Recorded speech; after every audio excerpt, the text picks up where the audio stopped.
to include the industrialist.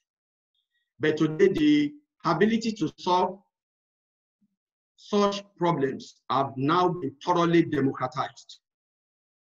Right now, and for the first time ever, anyone who is passionate, committed, has access to unlimited amount of technology, has access to unlimited amount of minds all over the world that you can tap into, and interestingly, has access to unlimited capital that is required to take up such challenges. Indeed, today, the world's biggest problems are now the world's biggest opportunity.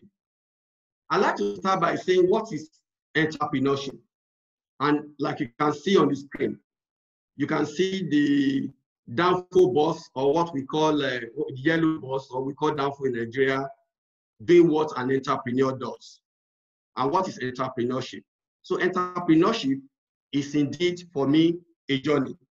It's a journey that includes what I call A, B, and C, where A implies that one, as an entrepreneur, you have to identify somebody's pain, a community's pain, a regional pain, a continental pain, and indeed the world pain. Which A in this term implies what I call the identification of trouble, the problem, or any challenge, which in course of our engagement today, we will call TCP, identification of TCP, the trouble, the problem, and the challenge. And B implies not stopping at that point, taking action about it, and C implies living with the consequences. That, for me, is what entrepreneurship entails. But I like to say that everywhere we go in Nigeria, in Africa, and around the world, anyone you see is able to identify a problem. Either a problem on your street, a problem in your house, a problem in Lagos, a problem in Nigeria, a problem in Johannesburg, a problem all over the world. That's what I have noticed. Everybody has the capability to identify a problem or a pain, or what we call TCP. The second thing for an entrepreneur is that he must have the ability to take action. Unfortunately, where many of us stop in this journey is we can only identify the problem, and that is it. That's why everywhere you go, you see Nigerians and Africans, we just keep complaining. We complain about the roads, we complain about food, we complain about the health system, and so on and so forth. So what an entrepreneur must do is to do the B, which is taking action. And from taking action, and when I say taking action, I mean identifying the solution to that problem, and you are able to develop products or services or a feature or even an entire industry around that TCP. And it also entails testing that product, launching the product, and running the business day by day. I like to emphasize C, which is living with the consequences. I like to say that every action in life, for every action, there is a reaction. There's an aftermath. And according to the Bible, for every labor, there's a reward. The Bible says a laborer is worthy of his wages. So that is the C component of living with the consequences. Sometimes when an entrepreneur takes action, it comes out with a reward, it's profitable. Some other time, the entrepreneur takes action and he lives with the consequences. I have been privileged for the past, I started entrepreneurship in 1999. I've been a serial one. I've succeeded, I've failed, but I've not stopped because I've seen entrepreneurship essentially as a journey of ABC. Now, let's talk quickly about the forms of entrepreneurship. And I try to categorize the form of entrepreneurship into 4 core areas. Number 1 is small business entrepreneurship, which actually just involves something that is local, something that is regional, something that is just within your locality. So when you see anyone trying to solve a problem within a locality, it could be someone who woke up one morning and decided to say, people will normally leave Ikoyi, okay, and come to, for instance, Mile 12 to buy their stuff, okay, and somebody in Mile 12 decides to sell tomato or to sell pepper. That is small business entrepreneurship. So in small business entrepreneurship, essentially, you are only as big as your dream can carry you. But usually, like the name suggests, small business entrepreneurship, the dream is usually small. Your mindset is small. So small business entrepreneurship there, because of the small mind, is only able to access limited capital. And that is why most small business entrepreneurs are able to raise their money or the money to start the business through either bootstrapping or through what we call family fools, who will bring the money for small businesses. And usually, because it's small businesses, it doesn't have the capability to scale to the next level. The second level of entrepreneurship is what we call exponential scalable entrepreneurship. This is the form of entrepreneurship where the entrepreneur has only one thing in mind. He wants to change the world. Every exponential entrepreneur feels that the world is broken, the world is in trouble, the world has pains. And what the exponential entrepreneur is going to do is to solve the entire world problem. I'll give you a good example. Today, all of us are at home, whether you're in Europe, you're in America, or you're in Africa, or you're in Asia. We are all at home because there is one problem, the problem of coronavirus. That is a world problem. And I can tell you, an exponential entrepreneur is looking for opportunity to solve that problem in all its ramifications. Usually, exponential entrepreneurs have capability to scale very fast. They can access huge sum of money because their dream is very big, okay? And more importantly, exponential entrepreneur will always leverage on technology, because indeed, technology is one instrument that can change the world. And let me just digress a little bit on exponential entrepreneurship. I used to crack this joke that there are 3 things in life you cannot stop. There are 3 things in life that nobody can stop it. Number 1, and they are so powerful. Number 1 is God. You cannot stop God. Anything God wants to do, He will do. If He wants Corona to stop today, He will stop it. Number 2 is government. Nobody can stop government, because God, especially around the territory of that government, which confers what we call sovereignty over that territory. So the government of any country can solve huge problems of the people in that country, except the government is clueless or the government doesn't even know what they are doing. The third one that we cannot stop, you cannot stop, the third is technology. Once an innovation drops, once a technology is dropped, it goes viral. It's in all over the world. So that is the peculiarity of exponential entrepreneurship. The third form of entrepreneurship is large-scale entrepreneurship, and this basically refers to legacy and multinational businesses. These are businesses that are in 180 countries of the world, 200 countries in the world, 100 countries in the world. And most companies in this space are the company we refer to as the Fortune 500 companies, and most companies that are listed on most stock exchanges, or startups that have potential to reach the entire world. The third form of entrepreneurship is social entrepreneurship. In social entrepreneurship, the entrepreneur is essentially making the world a better place. And I can give you a very, very good example. The social entrepreneur is trying to solve the problem, but he's not after profit. Sometimes it could be profit, but it's more social than profit. That means it is more of making the place better. And a very good example, WeCycler is one of the few social enterprises in Lagos and across the country. If you watch what they do, they pick up your waste everywhere and they work in recycling those wastes. So because of that, social entrepreneurs only are able most often to get their funds from foundations, and they are also able to get a lot of grants and aids to further their causes.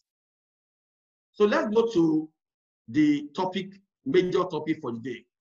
Who is an exponential entrepreneur? Or what is an exponential entrepreneurship?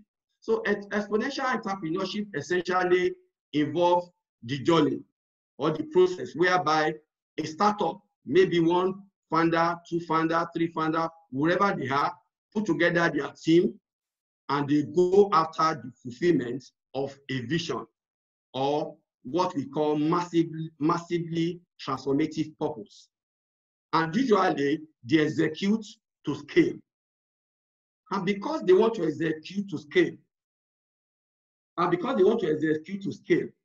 what they do is that they are unable to do that without leveraging on three essential exponential items. Number one, every exponential entrepreneur, because they are trying to solve the world's greatest problems, or continental greatest problem, or national or greatest national problem, they will essentially leverage on what we call exponential technologies.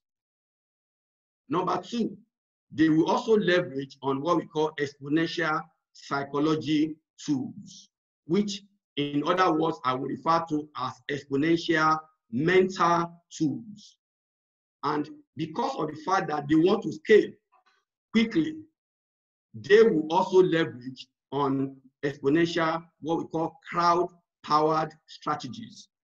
So once again, exponential entrepreneurship is all about changing the world, changing the continent, changing the nation. But to do it more effectively and to scale, to be able to ramp up deliverables, to be able to acquire thousands and millions of customers, to be able to expand globally and benefit from the economies of scale, most exponential entrepreneurs will leverage on what we call exponential technologies. And I'd like to explain these three items. Exponential technology follows what we call the Moore's law. The technique whereby the entrepreneur has the capability to leverage on what we call the exponential growth curve. And that means he has what we call the doubling power to double all parameters on a regular and a continuous basis. For example, we can imagine the smartphone that we hold in our hand today, that we all have, the supercomputer in the 1970s. That will tell you what exponential technology or technologies are able to do. Look at the speed of the computer in the 70s and look at the speed of the smartphone in our hands today. Two, look at the Kodak camera that we all used in the 90s and the photographic capability of the smartphone in our hand. That is the whole concept of exponential technologies. Interestingly, there are so many forms of exponential technologies we are going to discuss in course of this presentation.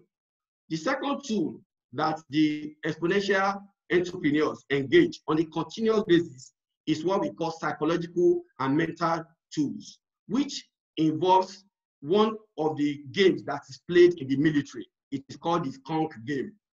When you want a group of people to solve a big problem, what you do is that you isolate them.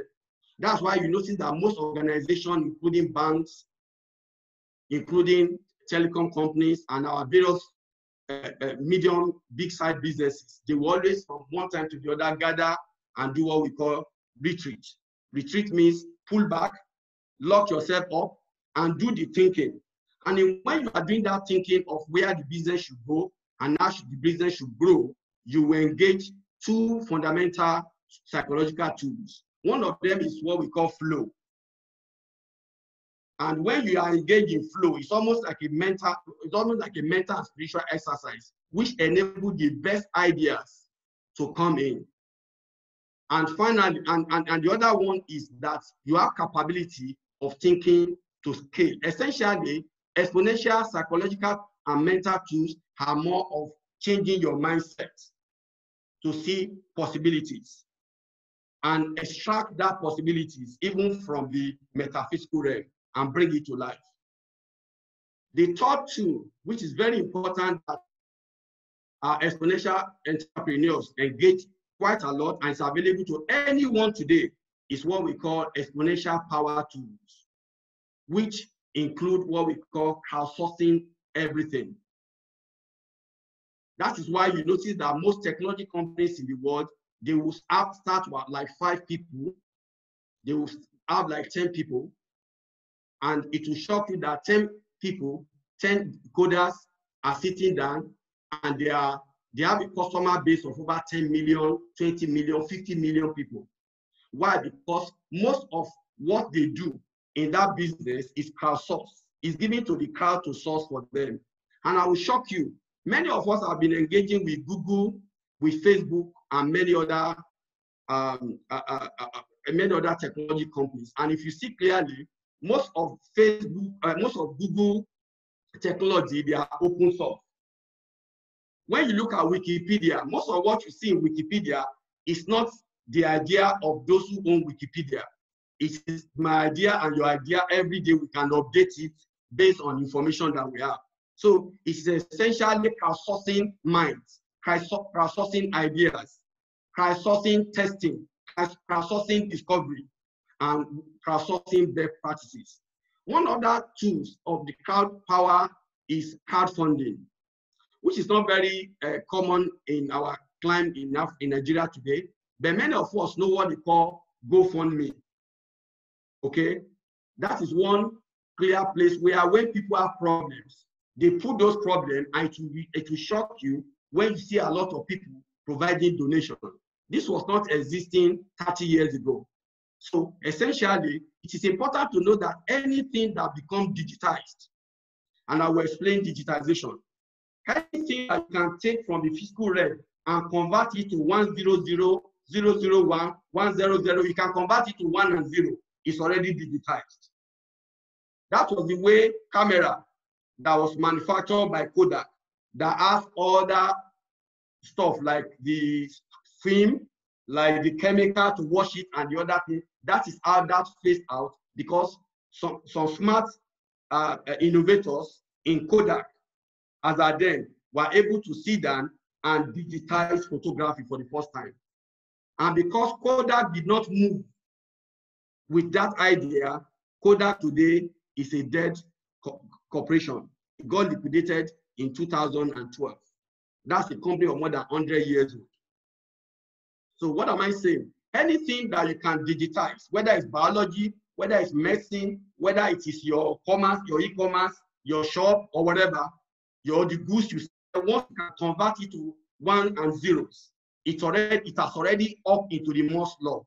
And Moore's law is about the fact that computational power, okay, tends to double every 6 to 12 months. And in fact, it is even faster today because of the power of computing. Having said that, I'd like to share with you what we call the exponential technologies of today. Many of us know the internet, and you can imagine what the internet has done to the world.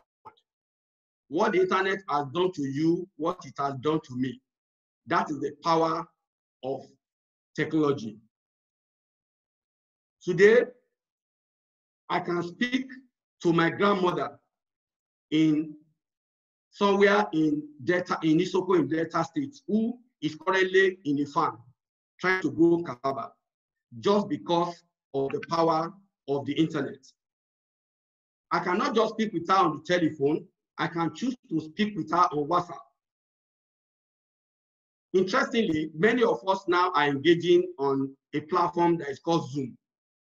Zoom, for instance, is a company that is less than 6-7 years old. Zoom today has a valuation in excess of 49 billion. That is the power that exponential technology can confer. Another exponential technology is what we call big data and analytics. Because of time, I will not delve on this, but I want to say that everything we do today, when we go out, when we come in, our biometrics, our identification, our iris, where we buy goods from, where we go to, huge data are being gathered on a daily basis. And this data needs to be analyzed to be able to determine opportunities that small and big businesses can take advantage of. There's cloud computing. Remember many years ago, many of us used to have what we call our server attached to our what we call PC, personal computers. I'm sure we know those ones no longer exist because we do not need to save those information anymore on our diskettes, because we can essentially save this on cloud, and we have a lot of cloud companies all over the world. We also have what we call the mobility solution and location-based services, which interestingly today include what you call the Google Map. Many years back, when I first traveled to the United States of America, I needed to travel from my base in Jacksonville Beach in Florida to visit a friend in Atlanta, Georgia.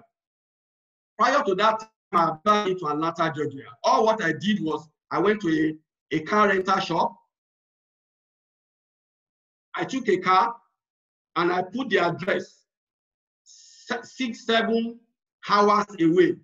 And I drove myself from the city of Jacksonville Beach in Florida, and I drove straight to Atlanta, Georgia.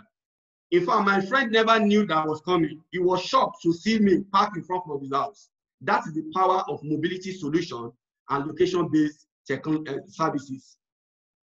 We already know the power of social media. So social media is one of the exponential technologies that is available for anybody to use today to leverage, scale your business, and grow the business into millions and billions of dollars.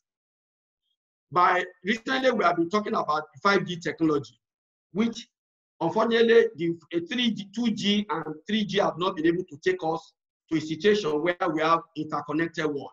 Because science, we all now know that everything is connected. So with connected devices where everything has sensor and is connected together, it will show you the power of what we call the Internet of Things. Artificial intelligence and machine learning is what makes you ask Siri, okay, to do anything for you. You can call Siri and say, hey, Siri, please, can you call Tunde for me? You don't need to touch your phone. Siri will call Tunde right away, and you can talk to Tunde. That is part of artificial intelligence and machine learning. Virtual and augmented reality is one clear technology that is very exponential and has huge capability to change the entire world. We are already aware of what drones is able to do in our lives. We know robotics, quantum computing, genomics, and synthetic biology. We all have about blockchain and cryptocurrency, among many others. What all this technology allows us to do is that it allows us to scale a business. Start today with a revenue of 10 million naira in your first year. By the time you take and engage any of this exponential technology, you are able to grow your turnover. You are able to grow your customer base from 10 million naira to 20 billion in 1 year. That's the power that exponential technology offers us all. I'm sure many of us will look at this picture and begin to remember why in 1976, my father of blessed memory used to run a private school. I remember in the 70s that trained typists and people use shorthand. I'm sure that's no longer relevant because now we all have a laptop, we all have our iPad, we all have our iPhone. So a typewriter was essentially analog. Now we know what is digital. Now, what we call the computers that we used to have in the 70s. The whole of Nigeria then in the 70s has just one computer. And that one computer was in the Obafemi Awolowo University in Ile-Ife. So if you need to use computer, you have to come to, and it takes, it's not even for everybody. It's essentially what was used in those days by the military and the academics. Those were the early people. That was even as early as 1992, 93. It was in 1995 that addressing Ovirih came up with his browser. What's the name of his browser then? And that browser changed the world. What does it do? It enables yourself, to be able to launch to what we call the interconnected world, what we now call internet. And that's why I can send mail to you. You can see my picture and all what we have today. That is the power of exponential technology. It's important for me quickly to talk about each of those technologies we mentioned, from internet to big data to 3D printing to Internet of Things, and that I mentioned earlier. I'm sure we remember all this that I mentioned. It's important for us to know that each of these technology, what we call various growth stage. I'm not going to dissipate energy on this because we still have a long way to go. Is to say that if you look at the computer or typewriter, I mean the old PC, the color used to be either off-white or black in those days. And then you compare it to your smartphone of today. That is the power of digitization. So but I need to explain that every technology must go through these 6 Ds that we call, number 1, digitization, deception, disruption, dematerialization, demonetization, and democratization. And I would explain this. Once any of these technologies launched, or you take your business and place it and engage, utilize any of this technology, what happens to your business is that your business becomes immediately digital. When your business becomes digital, your ability to be able to scale, your ability to be able to grow your turnover, your ability to be able to acquire your customers, your ability to be able to increase your valuation goes at the speed of light. But what normally happens is that once you take, for instance, look at the camera, the Kodak and Canon camera of the 70s. Immediately it was taken first to digital. Before it can be taken to that level of digitization, what normally happens is that some people must do the experimentation. They try it out and it works. And that's why you see many of us, we have grocery shops, we have outlets, we have fashion houses, and we allow our businesses today to be put on e-commerce platform to enable us to sell to a large number of people that we do not know, don't even mind to pay us so that they can have delivery or fulfillment. So when the first thing that happens to technology is that when it becomes digital, it moves to the level of deception. In the realm of deception, the simple interpretation is to say that when the technology first comes, all of us will be asking questions. It cannot work. I beg, forget about it. This will not go work. That is when the technology enters the level of what we call the trough of disillusionment. You are not too sure whether it will work or not. And then while you are still thinking, a lot of people are tinkering with it. It will move to the level of disruption. When it moves to the level of disruption, what has happened is that it has potential to kill every other business that is not leveraged on that technology. Because those businesses become slower, while the one that is digital becomes faster. Those become much more expensive. Those that become digital become cheaper. Those that are in the analog stage, they are so slow, this one becomes faster. And those ones that are analog become expensive, this becomes faster. This is what essentially happens. And that is why many of us remember when we were in school, when I was in the university in the 80s, I remember that all of us used to leverage on what we call Encyclopedia Britannica. I remember. That's where we could, and it's a lot of tons and volume of books. So I will shock you. What really happened was that in 1995, between 1995 and 1998, Larry Page and his partner, Sergey Brin, came together, and what they did was essentially very simple. They came in and changed the way information can be disseminated. A good friend of mine, who is a senior colleague in this business of technology advancement, shared in one of his books. He said when he met Larry, the founder of Google, when he met him 2004, two questions he asked Larry when he met Larry. He says, just a young boy, born 1973.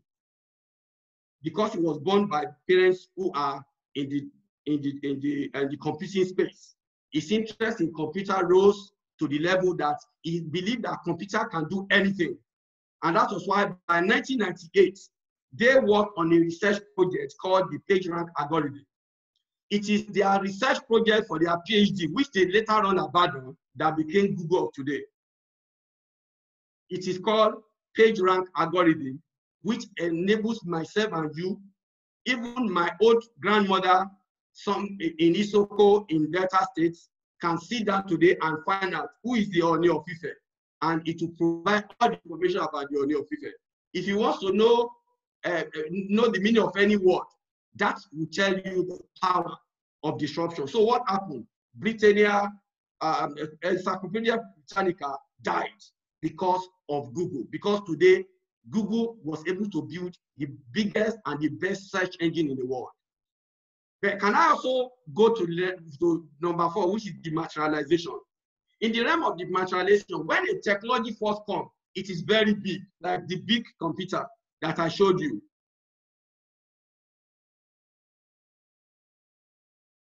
And then you saw suddenly it moves to a level whereby with new ideas and new inputs, that technology gets to be shrunk, or it shrinks to the level whereby the computing power is higher than the bigger one, and at the end of the whole day, you can put that computer or that smartphone in your pocket. Many of us still remembered how our telephone used to be like, where we used to dial 0101 090, and we see today how tiny the device becomes. So in dematerialization, when a technology first comes in, an exponential technology, it has the power to be so big, but over time it begins to shrink. That is the dematerialization stage of any technology. Number 5, demonetization. Demonetization implies that when the technology first emerges, it's very big. It is like our camera that many of us carry. How big was those cameras? How big was those typewriters? Today, this is our camera. This is our typewriter. This is our computer. This is our laptop, and so on and so forth. So what happens at that realm is that because more people, production goes up, what happens is that items become cheaper. I remember in 2001, 2002, when I bought my first SIM card. I remember that both the SIM card and the phone then was sold to me for 100-something thousand naira. And today, how much is a SIM card? A SIM card is almost free. MTN, Airtel, 9mobile will give it to you for free. That is the power of demonetization. That means it becomes cheaper and cheaper and cheaper. And finally, democratization means that technology will be in everybody's hand. So what does technology do essentially? Technology will, at the end of the day, bring abundance. Today in Africa, in Africa today, I believe there are over 3 billion smartphones in people's hands. There are over 7 billion feature phones that we are using. And what happens to the cost of the phone? It will keep going down until, in fact, at one point, the device and the phone itself will be free. I want to predict this. The time will come when MTN will probably not need to ask you to pay for your phone. I see that happening maybe very soon. Having said that, I think we need to now go to if an exponential technology or an exponential entrepreneur engages exponential technologies, what advantage does it confer? Number one, exponential technology is already or has changed the world the way we know it. It has changed the world the way we all live. I do not know today if you go out of your home without your telephone, it's going to look as if you are almost dead. If in a day, some of our young population, if they don't check their Instagram, or if I don't check my mail, it's as if the world will come to an end. That is what has happened. Exponential technology has changed the way we live. It has even changed the way we consume. Today, just at the comfort of your home, you can call for food and it will be delivered to you. You can call for any item and buy and pay. That is what exponential technologies has done to the world. Number two, exponential technology is enabling co-creation. Today, if I'm starting a great business that can change the world, I do not need to have all my coders sitting with me. I'm sure many of us can see what's going on. Many businesses today, even with the COVID lockdown all over the world, a lot of businesses are working from homes. And this is made possible through the power of exponential technology. So it enables co-creation. It enables us to share our mind. That's why when you go to Facebook, you see we are all sharing our minds and we are sharing our intelligence. We are sharing our collective wisdom. With this, over 3 billion minds have been added to the global internet community as of today in 2020. So what does it mean? This means that the world now has access to new intelligence, new wisdom, creativity, insight, and experiences. Number three, exponential technology is powering businesses to create new markets and or industry, as well as qualitative products, and is making this product cheaper and much cheaper and in fact free. Many of us will remember many years back when the email first started and you first had the Yahoo mail and you had the Gmail. For you to have an email address, you have to pay for to have an email address. Between Yahoo and Gmail, which is Google Mail, email, what happened? A new company came up. It was called Hotmail. Hotmail came and offered email service for free. What was its consequence? Both Yahoo and Gmail became free after that. That is the power of exponential technology.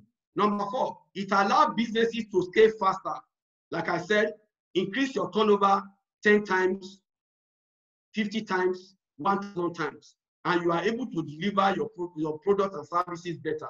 Number five, it encourages what we call the billions at the bottom of the pyramid. The billions at the bottom of the pyramid. Prior to 1995, many of us, if we remember, we probably do not have what we have today. There are people who are in Karanamoda. There are people who are in Enugu. There are people who are in some remote villages, somewhere in Kenya or Uganda or somewhere in Botswana, who have no access to telephone. But with the launch of GSM in 2000, in early 2000 across Africa, today everybody in the world has access to unlimited information. And what information does, because poverty is actually a problem of access, what it does is that it helps to lift billions out of extreme poverty. Number six, which is the last I'm going to mention here, is potentially enabling business to grow their customer base and, more importantly, explode their valuation. Like I will say, and I will discuss it in our other program, valuation for me is everything. If you tell me today you run a business, the first question I'm going to ask you is what is the valuation of the business? Now, what does that mean? Because we are having explosive valuation in exponential businesses that are engaging in exponential technology, we now have what we call multi-billion-dollar businesses. I'm sure recently we had that Apple, we had that Amazon, and in some last about a month or 2 months ago, Google. These were the first companies in the world that became a $1 trillion company. And that is adding huge wealth and income to the entire world. So in other words, exponential technology is able to take the world from the realm of scarcity to the realm of abundance. Now, what you see on the screen here are what I call new normal.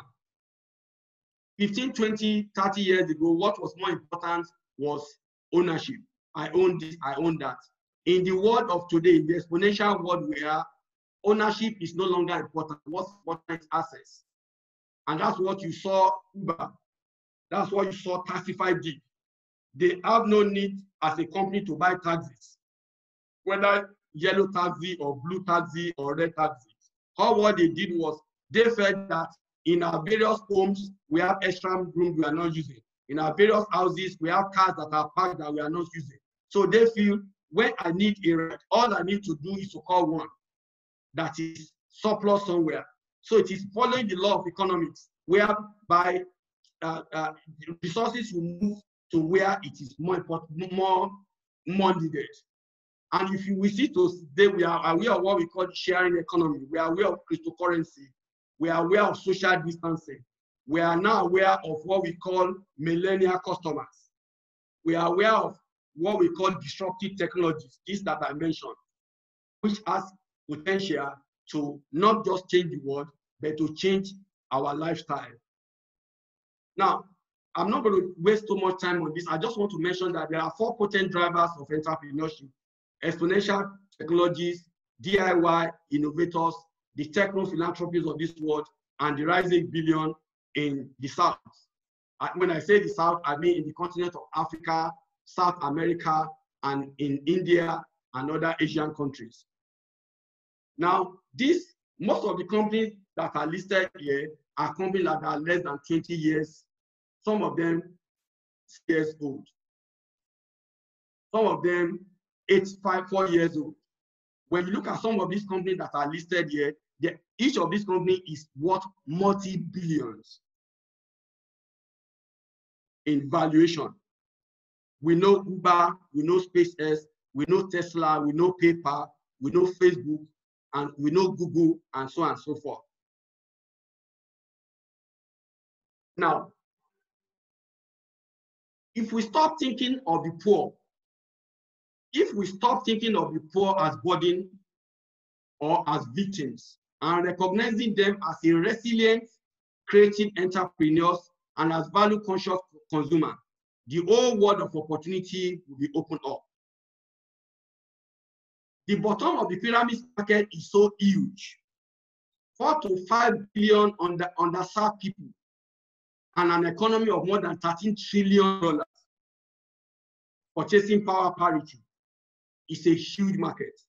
In other words, many of us see the poor as if they are nothing.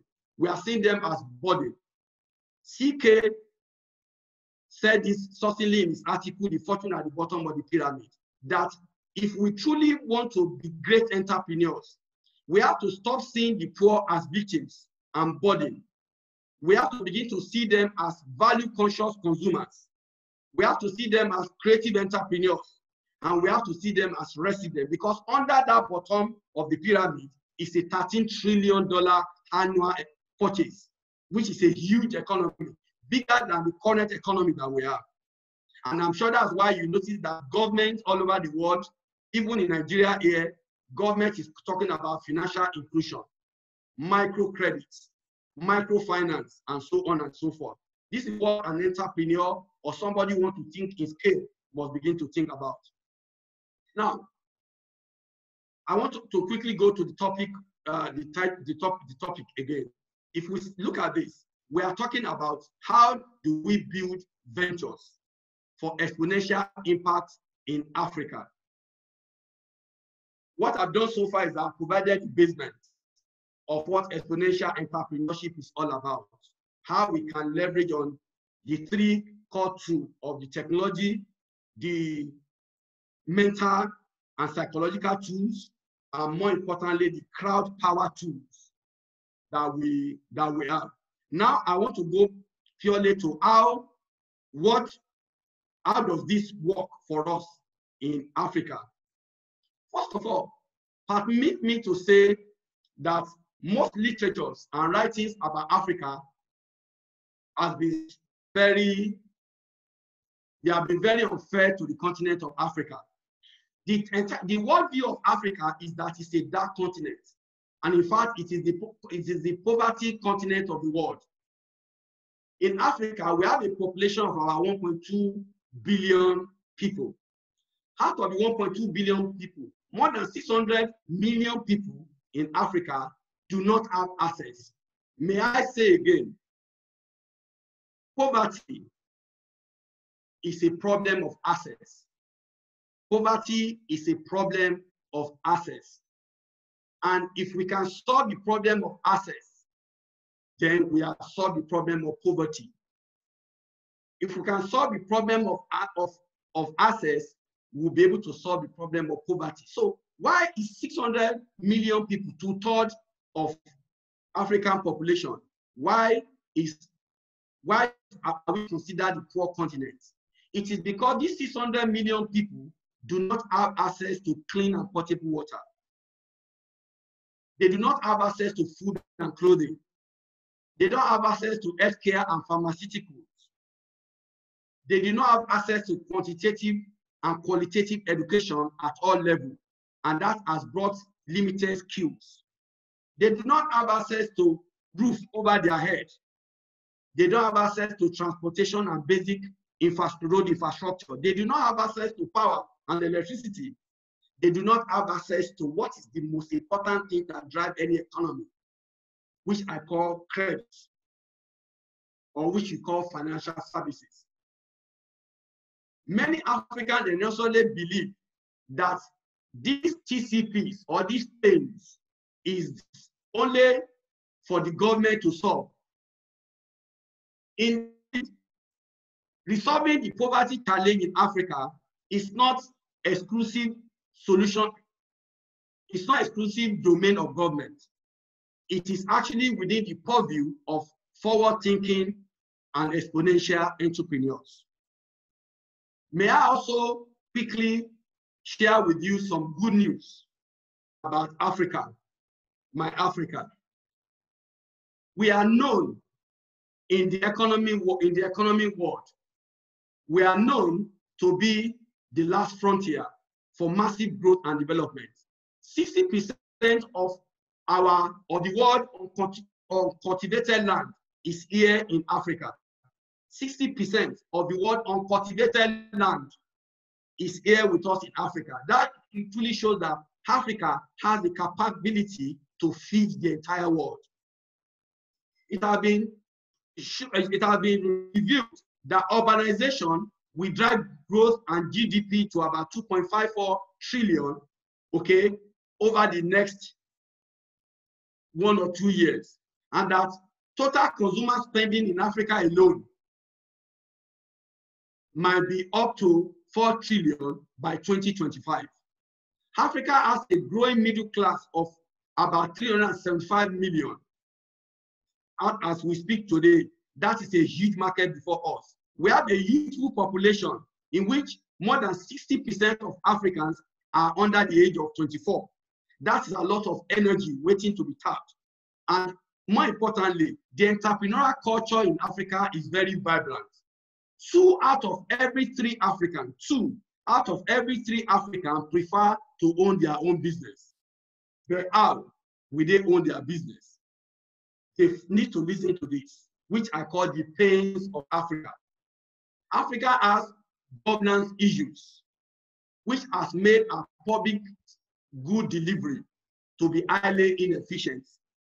Go to the government ministries, you will cry and weep for our beloved country. Look at the political instability across the continent that has brought war and internal conflict. We are quite aware of the ISWAP terrorist challenge in North Africa and the Boko Haram challenge we have in Nigeria. We have a high poverty level of more than 600 million people, like I said.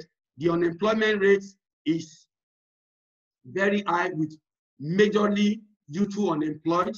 The educational system is weak, and that has made 60% of our people to be unemployed. Even when they graduate, the job is not there because many of them are not employable. There is the fear everywhere that this unemployed population is a time bomb and might lead to instability in Africa. Most businesses in Africa are operating in the informal sector, and then their productivity is low, and also they have high mortality rates. Our infrastructure is in huge deficit: power, roads, electricity, healthcare, and so on and so forth. We have a dysfunctional and non-supportive public sector, and funny enough, the economies of most African countries is monocultural, meaning that there is usually one commodity based, like in Nigeria, oil. The oil has now become our cost, and the huge debt burden we have. Having said this, may I say that the pains of Africa is actually the business opportunities in Africa. And as exponential entrepreneurs, so TCP is equal to business opportunity. Exponential entrepreneur in Africa must find and identify the TCP and find way of resolving one or several of those TCPs, because that is the sure way to creation of massive wealth. Now, there's the popular saying, to become a millionaire, you have to solve the problem of 1 million people.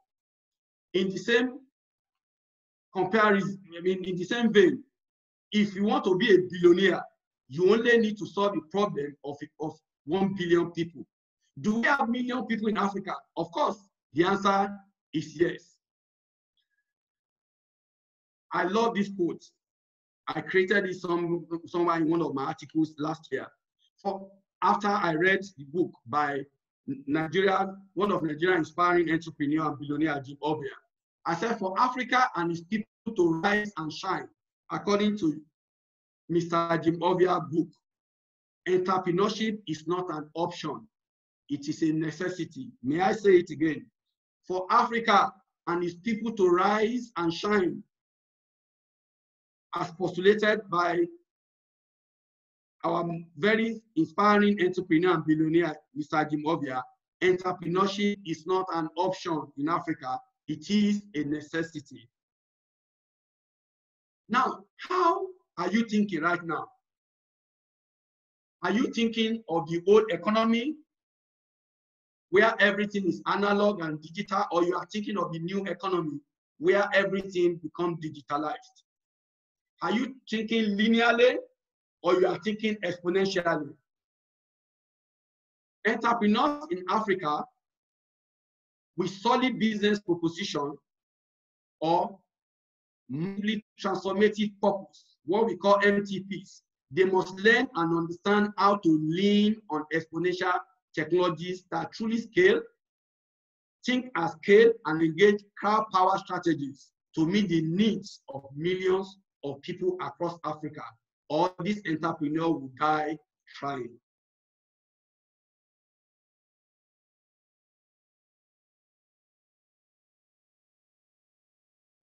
I'd like to quickly share with you in the slide here some of the exponential businesses in Nigeria. I must commend the young and vibrant entrepreneurs that are building the various entrepreneurial hubs that we are beginning to have in Nigeria, from the Yaba Technology Hub and all the other universities like Covenant Universities that is promoting entrepreneurship. I'm sure a lot of university and tertiary institutions are going to join in this new revolution, which will be able to take Africa out of poverty, want, and lack.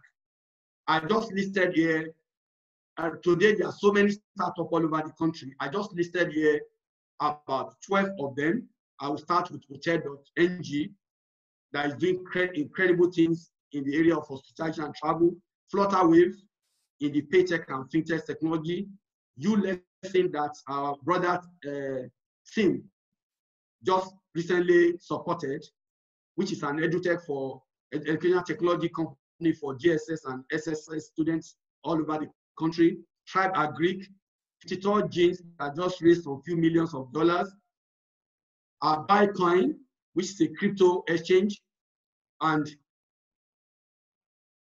Chiniki Guards, which is an exponential business that is currently built on an artificial intelligence platform, which enable the various examination bodies and institutions to be able to stop examination malpractice. Chiniki Guards.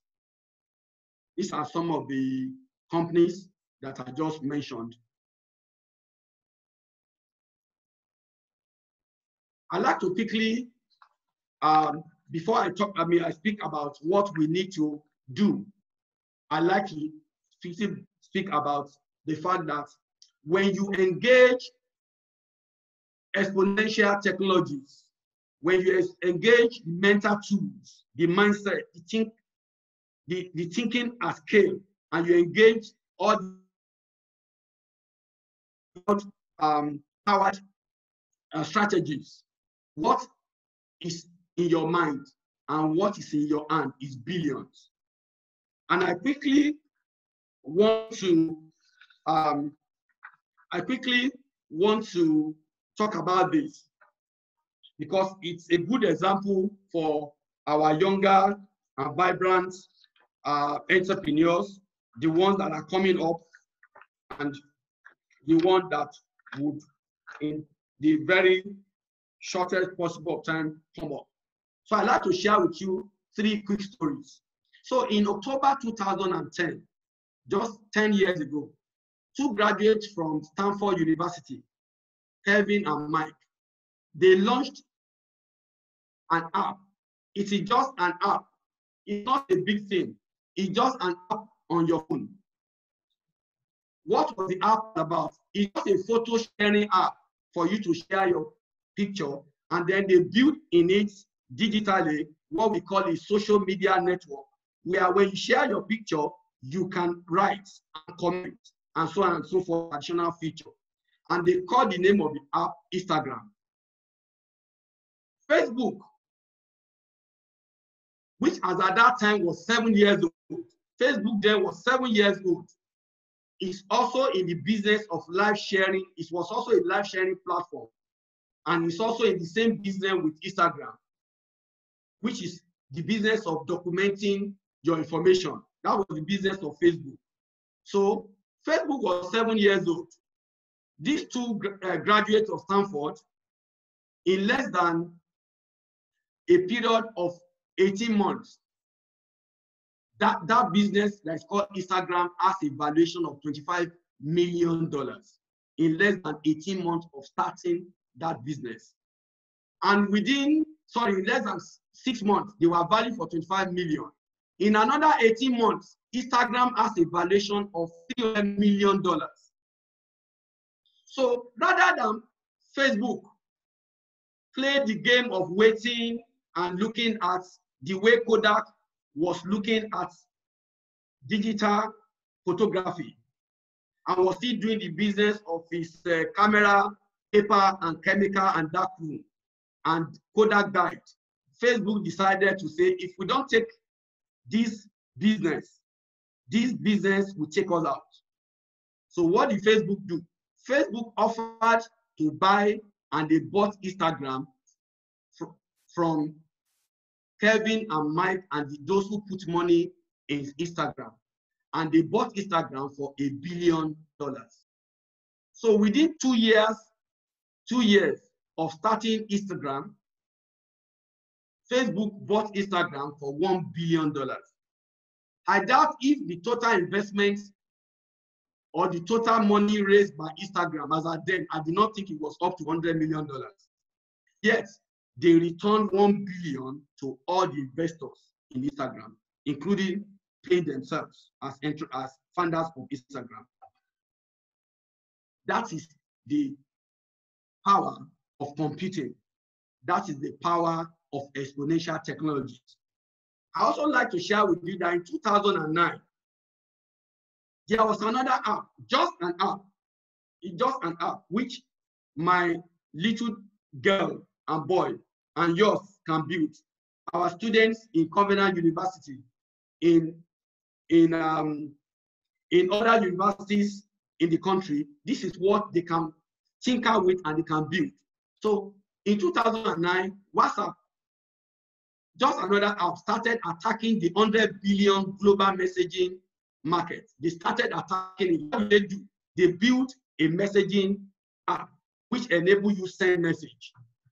And when they created it, they allow you send the message for free. So this was already eating into the business of the big telecom companies in the world, AT&T, Airtel, and the other telecommunication companies. They saw this coming. Now, the company soon moved on to allow the users of the app as early as 2012-13, they enabled them now to make free mobile call, now eating into the business of making calls on regular phones. So the strength of WhatsApp, as at that time, escalated exponentially to more than 800 million users. Facebook also saw this coming, and he says, if we allow these boys, this guy tomorrow can take us down. So what did Facebook do? Facebook bought WhatsApp for a whopping $22 billion in 2014. What did the WhatsApp guys do? Guys, all what they did was that they just made themselves and all those who put money in WhatsApp, those guys went home with $22 billion in stock and in cash. That is the power of exponential technology. Now, if you tell me, hey, guys, you guys don't know what you are just telling me about Facebook and you are telling me about WhatsApp, those are too far.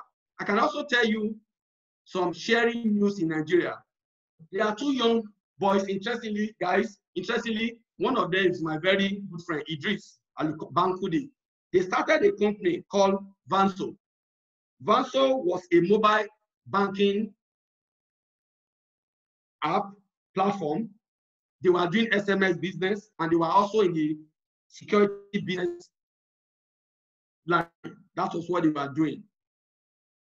Interestingly, in 2016, InterSwitch went ahead, saw how remarkable what Vanso was doing, and says, if we don't go after these Vanso guys, this guy tomorrow can become big and take us out. So, and again, at that time, InterSwitch was also looking for opportunity to expand the scope of their operation and divert also into newer markets. So they saw opportunity and they paid and bought Vanso from both Idris and Dennis. They bought it for 15 billion naira. As at then, that should be about, plus minus should be about $50 million. What am I saying? Where each wealth lies is when you are in position to build an exponential business, or when you are in the path of exponential entrepreneurship. Having said that, I like to wrap up here by saying that what should we do now that we know that Africa has a lot of TCP, troubles, problems to resolve? What do we do?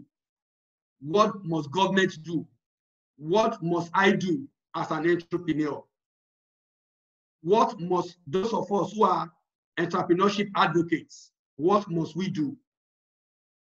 The first thing that we've been able to identify, which I did not write here, is number one, we need to benchmark the West. We need to benchmark Silicon Valley.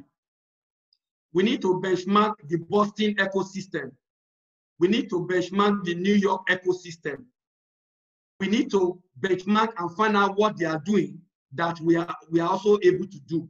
Can I say this? There's nothing that is being done in the Western world, in those hubs, in those ecosystems, that is not possible here. But it will require a lot of collaboration between these entrepreneurs, between governments, and with the private sector. In other words, our billionaires in Nigeria and Africa, they have a lot of role to play. The government has a lot of role to play. The tertiary institution has a lot of role to play. The public has a lot of role to play if truly Africa will be emancipated from its current challenges. Number two, outside benchmarking, enlightenment, enlightenment, enlightenment. Many of us do not even know that entrepreneurship is the road out of poverty. Entrepreneurship is the road and the way out of the huge unemployment that we have across all the nations of Africa.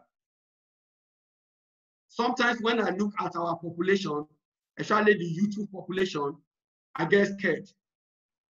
But what is the way out? We need a lot of enlightenment. We need to be able to teach. We need to be able to influence and create an environment that budding entrepreneurs need to begin to think exponential, needs to begin to think global, because because global is truly the new local. Number two, we need to collaborate and build ecosystem that support entrepreneurship. There are a lot of policy issues that we do have right now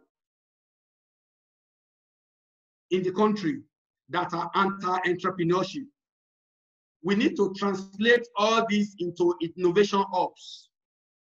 We need to create funding protocols in which from Lagos to Abuja, from Abuja to Port Harcourt, from Port Harcourt to Ibadan, to Kaduna, to Kano, we need to begin to create Angels Investment Club. Now, if you are an investor, you are not losing. If we have a strong entrepreneurial ecosystem in Nigeria and in Africa, you are not losing, because you are looking for where your 10 million naira today can go 10 times and 50 times in less than 2, 3, 5 years. We need to create quasi capital funds.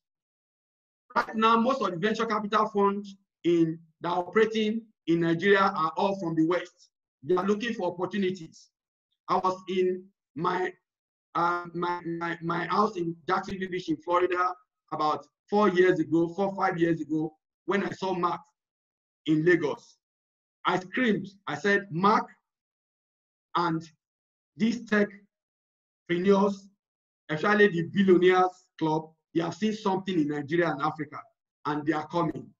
So investors here need to wake up. The university system can build their own quasi venture capital fund that can support entrepreneurship. And from states to local government, we can build entrepreneurial hubs all around. And this will enable exponential businesses to flourish. Number three, we need to commence mentoring and providing accessibility to budding entrepreneurship and entrepreneurs. Our university and tertiary institutions, even religious bodies, again, I emphasize, religious bodies need to begin to preach and advocate entrepreneurship as the new gospel. Because the only way out of poverty is entrepreneurship, and exponential entrepreneurship for that matter, because the tools are all available and they are all for free. Government at all levels should resolve structural challenges like we all have: epileptic power supply, road, and other forms of infrastructure. We need to build technology-driven skill acquisition hubs that will tackle the problem of huge youthful population. We need to begin to emphasize intensive entrepreneurial and entrepreneurship courses in all our tertiary institutions. If our entrepreneurship should be taught JSS1 up to the university and polytechnic levels. We need to create membership and coaching programs for aspiring entrepreneurs. We need all tiers of government, especially the federal government of Nigeria, more importantly, to favor high potential businesses. Businesses need tax incentive to be able to support entrepreneurship. There's nothing wrong with 10 to 20 leading companies on the stock exchange to create a fund to support exponential entrepreneurship in Nigeria, this is possible. Just with COVID-19, we have raised more than 30 billion naira. That is $100 million. Today, 20 companies in the stock exchange can put together committed funds of $100 million to begin to support exponential entrepreneurship in Nigeria. And this will shock you. Some of the businesses they will support will have valuations that are bigger than those companies on the stock exchange in another 2 to 5 years. This is possible. And finally, we need to build structure and encourage entrepreneurial award. It is not just enough to give award to the best footballers of the year. It's also good to give entrepreneurial awards to the best technology businesses in Nigeria and across Africa.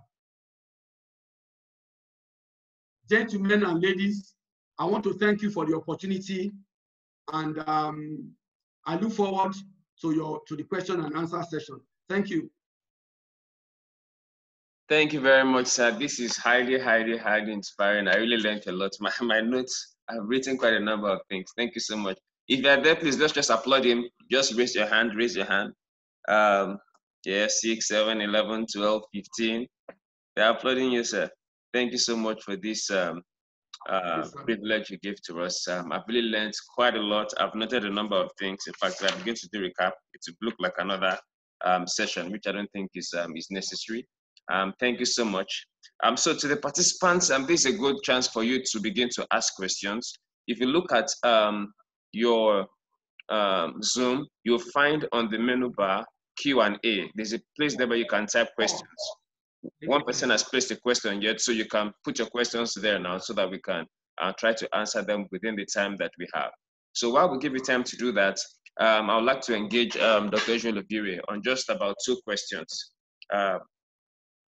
So I just want to ask you about 2 questions here, sir. The first one here is this. You emphasized a lot on TCP, that is troubles, challenges, and problems. I would like to know, in the Nigerian context, and also looking at Africa as a whole now, since we are looking at the numbers now, over 1 billion people, what are the problems that you think or consider as germane that we can begin to look at that can help us realize our dreams as exponential entrepreneurs, or that can help to scale quickly? I mean, you have some insights on this, particularly from the investor's point of view. What are those problems that you think, those areas? I know, I mean, in a conversation that we had sometimes last week, we're saying something around identity. And I know that there's some other things. What are these germane problems that you think we can begin to look at and explore to build exponential organizations? Thank you so much, Doc. I mean, first of all, let me say this. I can begin to reel out. We all have the problem. We can all see it. That's why when I started, I did mention that every Nigerian you speak to will tell you the problem. They are already in A. What Nigerians and Africans do not do is that we talk about the problem, we don't talk about the solution. People actually think, when you talk about Nollywood, people actually think that, oh, that market is saturated. I will answer that by first of all saying that as we speak right now, even the internet as an exponential technology. I attended a technology conference in New York, like about 4 years ago, where it was proven that even the internet, we have only been able to discover about 60 to 67% of what the internet can do. I mean, what the internet can do. We have only been able to discover about 60% of what the internet can do. So that means we still have about 23% of what the internet can do. Sorry, 32% of what the 33% of what the internet can do. We have not been able to discover it. Wow. Now, look at the problem in the entertainment space. Everybody is talking about piracy on a daily basis. Everybody wants to shoot movie that's 25 million, 30 million. Thank God for YouTube. Okay, now you can shoot a movie, okay, or a documentary for between 2 to 4 million, and then put it on YouTube and promote it, and then on a monthly basis, that's a lot of income for you. Now, many of our big stars are all going, they are going big. Many of them are telling their stories now in the cinemas. I want to say this: we need to urgently take most of Africa from the internet and put some of this movie and explore possibility of putting those movie in other technology like the blockchain technology.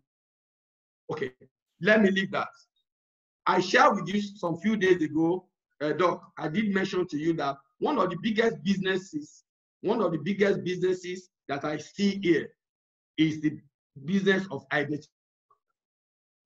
As we speak in Nigeria, and I shared that with you, I said Alabama in the United States, okay, has almost the same population with Oyo State. Okay? Yes. Alabama in the United States has almost the same population with Oyo State. Oyo State, Oyo State internally generation revenue for this year is less than $400 million. Alabama IGR for 2020 is about $26 billion. What is the difference? The difference is this: Alabama knows the value of two things. The state of Alabama, despite the fact that it's a rural state in the United States and it's, not middle income, it's not like a New York, it's not like a California, with a budget of 25 billion in 1 year. And Oyo State, you cannot compare what would be the living standard of both Oyo and Alabama together. Am I correct? It's like the gap between Lagos and London. The difference is this, just this. Alabama has solved the problem of identity of everybody in the states. They have solved the problem of title, which is what I call the title for your properties. They have solved that problem. And they have also been able, part of their identity is that, so Alabama has record of all the businesses in the state of Alabama. They have the record of all the people in the state of Alabama. They have the record of all the title, all the properties. So it is easy for Alabama to be able to collect all its revenue and support entrepreneurship and support infrastructure and support growth in the state. What does Oyo State have? I do not think that Oyo State today can tell us beyond what the National Office of Statistics will tell Oyo State, that Oyo State has, for instance, a population of 5 million, 6 million, or 7 million people. What stops Oyo State from going ahead, okay, engaging smart entrepreneurs in the University of Ibadan and in any other institution around to work on resolving identity management in Oyo State? Just like Lagos State has a Lagos State Resident Registration Agency, which I think is not even doing what they ought to do. Okay? Or they need support from the private sector to do what they are set up to do. Because it is tough for a government to plan. It's tough for a government to plan without revenue. It's tough for a government to engage in development when they don't know the numbers. So when you know the numbers, you have the identity of the people, you have the listing of all the businesses and where they are located. Then you have what we call clear title. Most land registry in Nigeria, let me share this with you. PwC released a report I think sometime last year. And if you look at the property in Nigeria, the property in Nigeria, if you look at the worth of the entire property, it's nothing less than $11 trillion. All those property, in quote and unquote, they are dead investments. Why are they dead investments? Because if I'm in the States, I can decide tomorrow to take a 50% mortgage on my property. That 50% I'm collecting does not mean that I'm taking the cash that I got, I'm not putting in the bank, I'm reinvesting it. I'm turning my investment around. Sometimes I sit down and I say, oh, I mean, through the National Pension Commission, a lot of funds that are in the pension fund. So the funds that are in the pension fund, where are we investing that fund as a people, as a nation, and so on and so forth. So we need to resolve in all the states of the federation, we need to resolve what I call the identity problem. That's why America just said, sorry, will not process migration document for Nigerians anymore unless the government of Nigeria resolve the identity problem. Even now, when you look at the banks, not just in Nigeria, globally, the banks are now talking about what we call multiple level of authentication. I say a situation in another 1 to 2 years from now, if you want to use your ATM, it will not just be your PIN number, you have to put your biometrics. I will give you a very good example. The National Identity Management Commission cannot deliver ID card to Nigerians. That's business, as far as I'm concerned. So that's why I said earlier on that look at the government from one ministry to the other, you can see high level of inefficiency.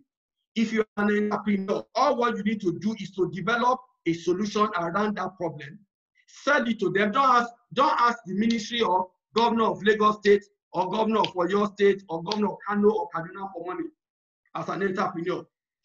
Tell them, I'm going to raise the fund. I will develop this solution. This solution will provide funding for both our business and Oyo State government, and we share the revenue. If you tell the governor to say this solution will give Oyo State additional revenue of 30 billion every year, I believe that the Governor Makinde, will sign you on. I believe that Governor Sanwo-Olu will sign you on. So there's so much opportunity in the public sector. That's what I'm saying. And more importantly, people have been talking about credit. What makes a nation tick is the ability of the people and the businesses to access credit. So talk to any entrepreneur in Nigeria, they all have funding problem. Why do we have funding problem? We need to solve the identity problem that we have. We need to solve the title problem. We need to digitize our land and property titles. And if possible, we need to engage technology like the blockchain, which will make those property to be, the title to be clean, clear, and internationally acceptable. So I can sit with you all day long and share with you opportunities in the public sector. Every opportunity, I joked with somebody some few days ago. I said, if 10 policemen come to my house and they are with me for 1 day and they go, and we ask the police department to come here and tell me the name of the policeman that came to my house, potentially they will not be able to tell you, sir. Why? Identity management. That is a business, and so on and so forth. So I'm one of those few people who believe that the credit market in Nigeria, the real estate market in Nigeria, the mortgage business in Nigeria will only boom when we resolve the problem of identity and the problem of digital titles, internationally acceptable titles. And look at the mining space, for instance. Today in Nigeria, we do not truly have what I call outside the quarries, outside the Dangotes of this world and the Bua of this world. We do not truly have commercial mining in the real sense of the word. Why? Title problem. So it's also important that we need to move to the level of digitizing the mineral space in Nigeria. If you look at the oil sector, the reason why I can have an oil block and I'm able to raise finance, I'm able to raise $200 million, $250 million to support the development of my block is because it has title, sir. It is because there is title. So the the possibilities in the mining sector, the possibility in the identity management, the possibility in title, okay, and so on and so forth is huge. Let me also show you this. If my son or my daughter graduated, okay, from any university in Nigeria after working for a year or 2 years, if it's in the United States, the day he joins the workforce, he could just walk to a car dealership, and drive out a brand new Toyota car with 0 payments. Why? Because they resolve the identity management problem. So what I'm saying is that I don't want to begin to tell you opportunity in fashion, opportunity in waste management, opportunity in the agro-allied sector. I don't want to go into that. I just want to tell you that first thing first, I can lend and raise fund financing locally and internationally all day long if I have your identity. And if we have a situation where you have a central bank that is willing to collaborate with the banks and the fintechs, then the credit market in Nigeria, and when the credit market in Nigeria blow up and real estate and mortgage blow up, mining blows up, the economy will be on a course that will be very, very exponential. Thank you so much, sir. I really appreciate it. Thank you so much, sir. So from what you're saying, addressing the identity challenge will also help us to fix the issue around trust. Correct. Thank you, sir. I can see that there are indication of 9 questions here. So I'll be asking you the questions while others here, so you can answer them, sir. So I'll just read out loud. So this is from Damilare. Damilare is saying, thank you very much, sir, for your time. 2 questions here. The first one is, on the issue of valuation, which you raised during your session earlier, African entrepreneurs are constrained by the source of capital, which plays into business valuation. Like a local investor trying to get 50% of a business for $50,000 US. How big can such a business ever grow in valuation? What are the options to entrepreneur? Do you want to answer that one before I read the second question, sir? Please, can you just give me a second? Just 1 second. 1 second. Okay.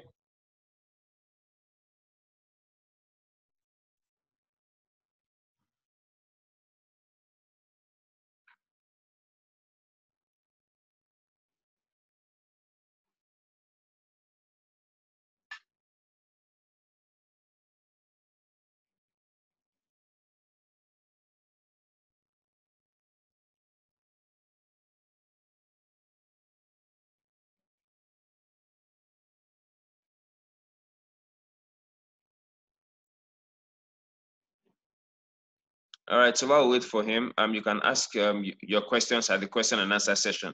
I noticed some persons were raising their hands, about 9 persons are raising their hands. I'm not sure if it's a question, but if it's a question, please go ahead and make the question known at the Q&A session. Yeah. Doc? I'm here, sir. Can you ask the Damilare question again? Okay.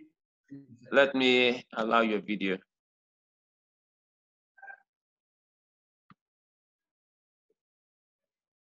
So you can start your video, sir. So let me read out Damilare's question. He has 2 questions. I'll just read the first one. So he said, on the issue of valuation, which you raised during your session earlier, African entrepreneurs are constrained by the source of capital, which plays into business valuation. Like a local investor trying to get 50% of a business for $50,000. How big can such a business ever grow in valuation? What are options to entrepreneurs? That's the first question. So I would like to have all the questions so that I can. Let's take first 3 questions, then I will answer. Then we'll go for another 3 questions. Then we'll go for another 3 questions. Okay. If you look at your menu bar, I want to see whether you're able to check. There's a place called Q&A there. I want to be sure if you have access to this, like I have. There's a key. I can see Q&A. So if you click it, can you see questions there? Okay, thank you. Thank you very much Fantastic. for your time. Okay, 2 questions. On the issue of valuation, which you raised during our session earlier, organizations are constrained by the source of capital, okay, which plays into business valuation, like a local investor trying to get 50% of a business for 50K. How big can such a business ever grow valuation? What are the options to entrepreneur? All right, interesting. Okay. Then the question from Sam Akata is the second next one. Am I correct? No, there's also another. He has number 2 question. Larry, he asked 2 questions. So the second one is, as an entrepreneur yourself, what is your investment thesis? Which sectors are you most interested in? At what stage? What are you looking for in entrepreneurs you invest in?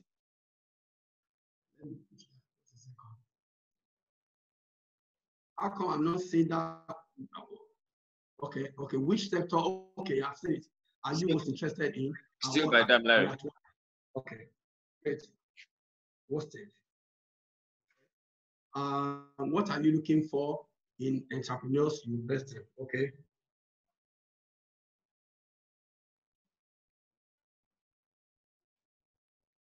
Okay.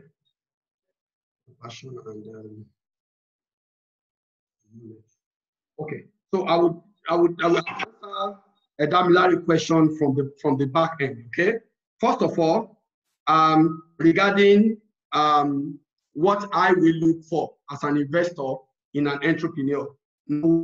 I mean, when I discuss with you as an entrepreneur, I look first for your passion.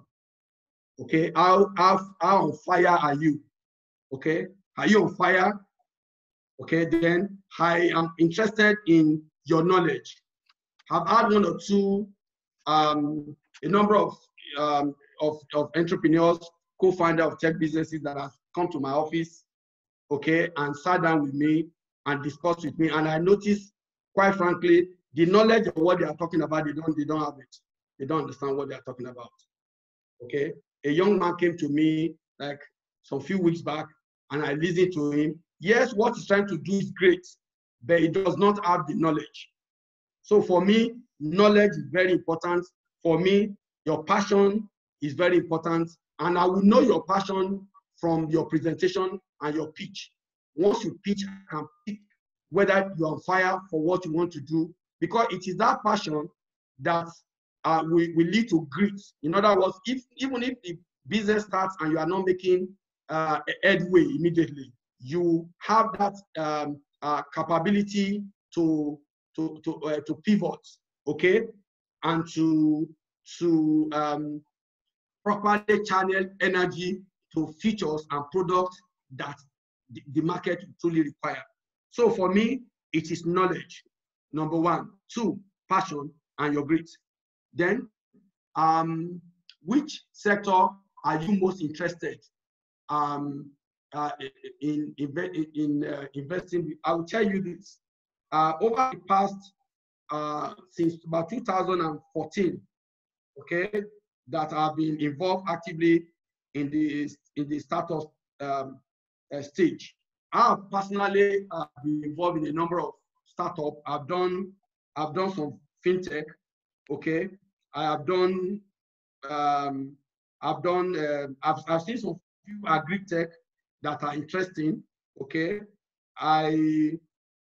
But right now, the area that is of great interest to me, I will not deceive you, is blockchain. I'm looking for entrepreneurs that have been able to develop solid business case for blockchain. But to be frank, I'm also open to any opportunity. I'm very, very open to any opportunity. We just need to discuss it, look at the market, and be sure. But I must say this: when I look at a business, if I don't see exit, I will not come in. So the way to look at it for you is to always look at, in the last 3 to 5 years in Nigeria, okay, or across the world, which sector have you seen the highest number of exits? That for me is very important. We have some few collaboration with to let the cat out of the bag here. We have some few collaboration in the US. Where we just launched our PE fund. Although the PE fund is restricted to our investing in quoted companies, but we have two of the target quoted companies that we're interested in, that we go after a number of startup opportunities in Nigeria. But I will tell you, I'm quite open to opportunity. But what triggered me, excites me most today is blockchain and entrepreneurs who have been able to create clear use case, and the product can be built. The model, the prototype can be built. That is of great interest to me. Then, on your first level of question, Yes, sir, please, before you continue, I would like to, I mean, for those who didn't get it, you said that if you don't see the opportunities for exit, you won't come in. So maybe you might want to express that in terms of the IPOs or mergers and acquisitions. So let me help them understand. The business and fashion are almost the same thing. Okay, if you look at fashion, fashion comes and goes. Okay, so at a particular time, when we check the trends in the West, we know businesses that the West are excited about. Okay, and when I personally or my team or my group wants to put money in an investment, I am looking at from day one. If I don't see exit, I will not go in. In other words, I don't mean the exit is 1 year. Exit could be 4 years, it could be 5 years. So if I don't see an exit, that means that whatever you are doing must be whatever product you are building must be a product that will stand the test of time. And I'm open to all sectors, very open to all sectors. Thank you, sir. Then regarding the issue of valuation, any investor that wants to give you 50%, $50,000 for 50% of your company, first of all, appreciate the investor. He's a great guy, but you also need to let him know how far this business, I don't know the nature of the business, okay? Maybe that investor is not familiar with technology-driven or exponential businesses. No investor will give you $50,000 for 50%. The other way is to let the investor know that, okay, you know, this business, this is each milestone that we are going to get to.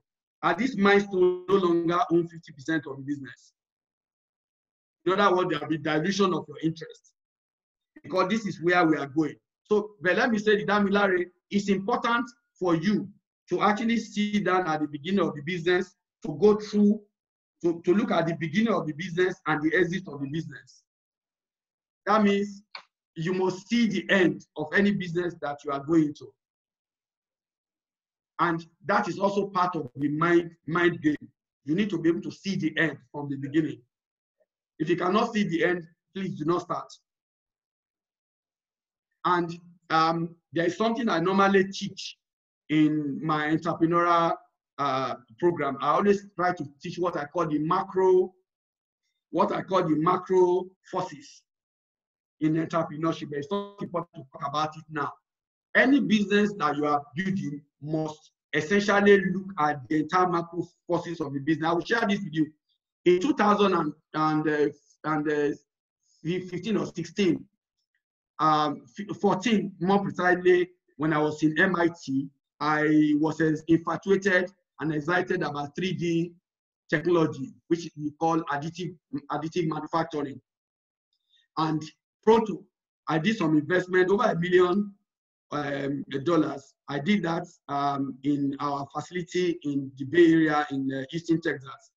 And then I asked some of my guys in Nigeria, are you sure this business will do well in Nigeria? They say, wow, this will blow. 3D, make Africa. So I brought 3D to Nigeria. I said, let's start first before we go into synthetic printing and other area, bioprinting. Let us first of all even do the what we call lifestyle, okay? And I brought that to Nigeria.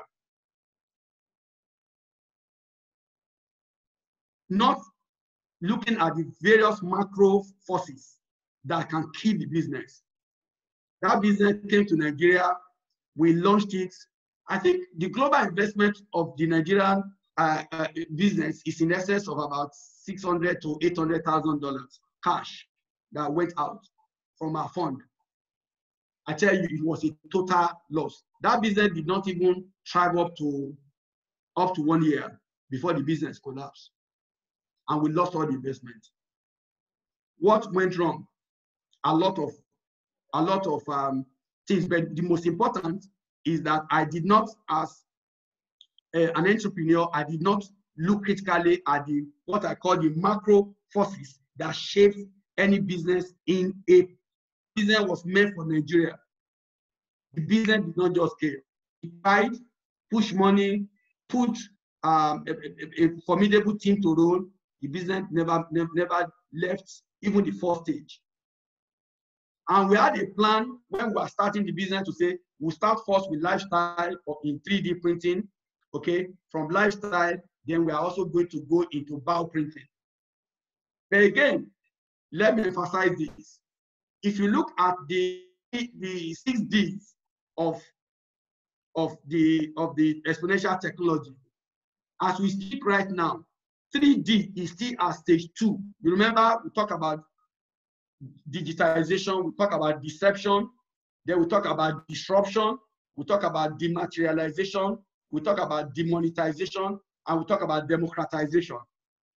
That 3D printing today in the world is still at number 2, deception. That means it has not even gotten to the level of disruption. There are things that must happen for 3D to move to the level of disruption.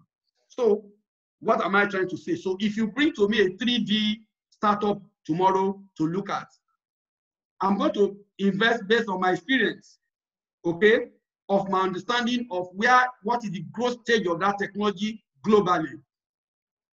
It's different from internet that has moved from to deception, to disruption, even to democratization. So although there is also the talk about first mover advantage, but there are some first mover advantage that is going to bring an entrepreneur and all investors in that enterprise, going to bring all of you down. And that's what 3D printing represented for me as an entrepreneur at that time. So, and secondly, this dovetails into one of the questions you asked me earlier on, where you are saying, talking about what I will look at. I will look at your team. I have put money in a number of startups, and what key those businesses were the team that were put together. So from beginning, it's not just you. I'm asking questions. Who are the other people you are bringing into this business? I'm interested. What's their experience? Where are they coming from? So many years back, you could talk to me. I could just sign a check of $50,000. But today, I will not sign a check of $10,000 if I don't tick all my boxes. And again, the investor is bringing $50,000 for 50%. We need to find out what type of business that you are talking about. Maybe it's not a business that is going to require a lot of funding along the line. If it is an SM, if it's more a medium business or enterprise, maybe. But it's important for you from beginning to let your investor know where you are and where you are going to, because that will determine at what point you are going to be raising your first round, your second round, and so on and so forth. And at every round, you need to be able to show the investor what your valuation will look like. Because if I don't also see what the valuation will look like, if I'm putting, for instance, $100,000 in an investment, first thing that comes to my mind is that in less than 24 months of that investment, I should have 10 times. Yes. I should have 10 times. I'm not into social entrepreneurship. Yeah, it's not social entrepreneurship, okay? So that's very important. So thank you, Damilare. The next question. Is it following short? Ibukun Tomiwa. To start with, now that there is hardly any funding in Nigeria, how do entrepreneurs scale? Alternative routes outside waiting for funding. Okay. Hold on, short. I just would like to share this with you. First of all, I will always ask you one question. What type of enterprise are you building? Is it small? Is it a small business enterprise? Is it a scalable, exponential entrepreneurship? Is it a social entrepreneurship? We need to have that clearly. But I will tell you this. I know a number of startups in this country that are operating in the exponential space. Go and check them. They keep raising money. They keep raising money.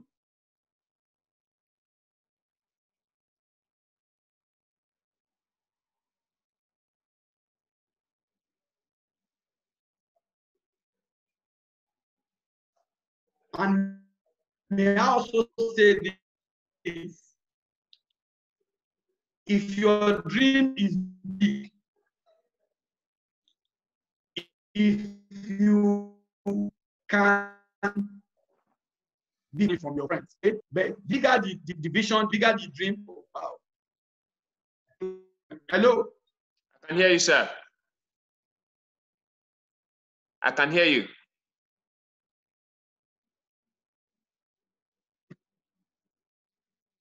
Hello, sir, I can hear you. Hello? I can hear you clearly, sir. Hello, sir. Yeah. I can hear you. I believe others can hear you too. Okay, can they hear me? They can hear you. So you can go ahead, sir. Okay, good. All right. So most startups will start from the point of bootstrapping, okay? Because you are using your own money to start with, and you must be able to build a prototype, okay? If you don't have a prototype, sometimes it's tough to crowdfund. It's tough sometimes to get angel investors. I will not tell you lie. Yeah, it's tough to get an angel investor. But if you have gotten the business up to the level where you have a prototype that you can demonstrate, you will get funds. I'll be interested in any business that there's a prototype. The doc, hello, sir. I can hear you, sir.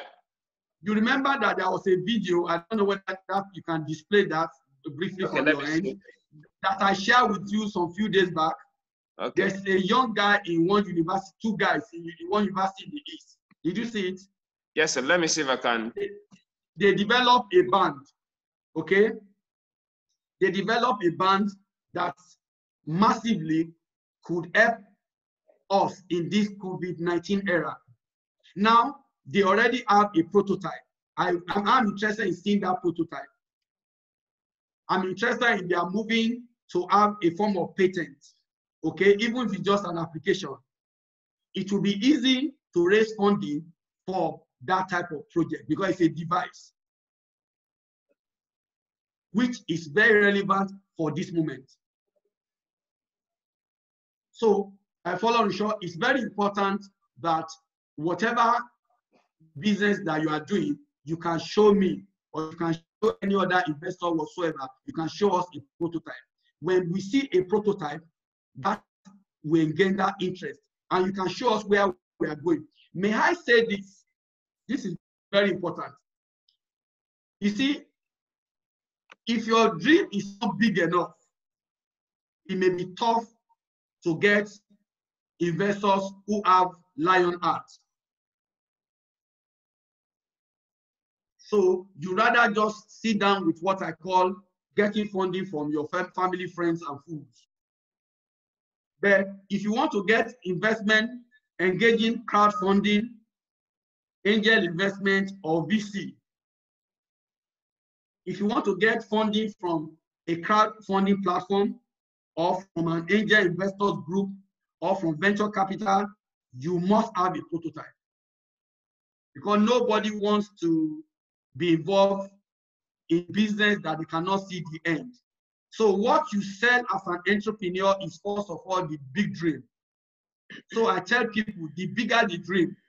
In the last couple of 1 or 2, 3 months thereabout, when we have been engaging a number of PLCs that are of interest for our PE fund, I noticed that most of the owners, founders, chairmen, CEO of most of the PLC don't have a big dream.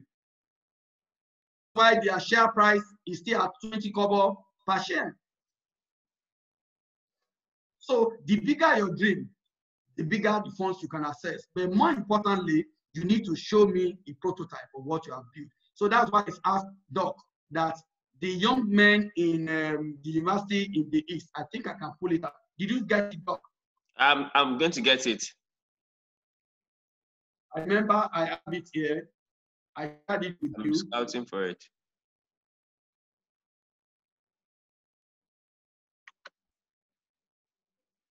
Good morning. I had that with you.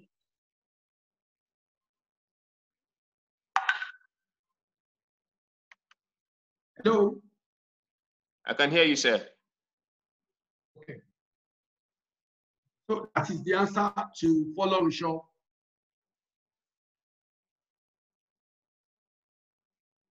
Okay, so somebody is asking the question, what recommendation do you have for SMEs to focus on post-COVID?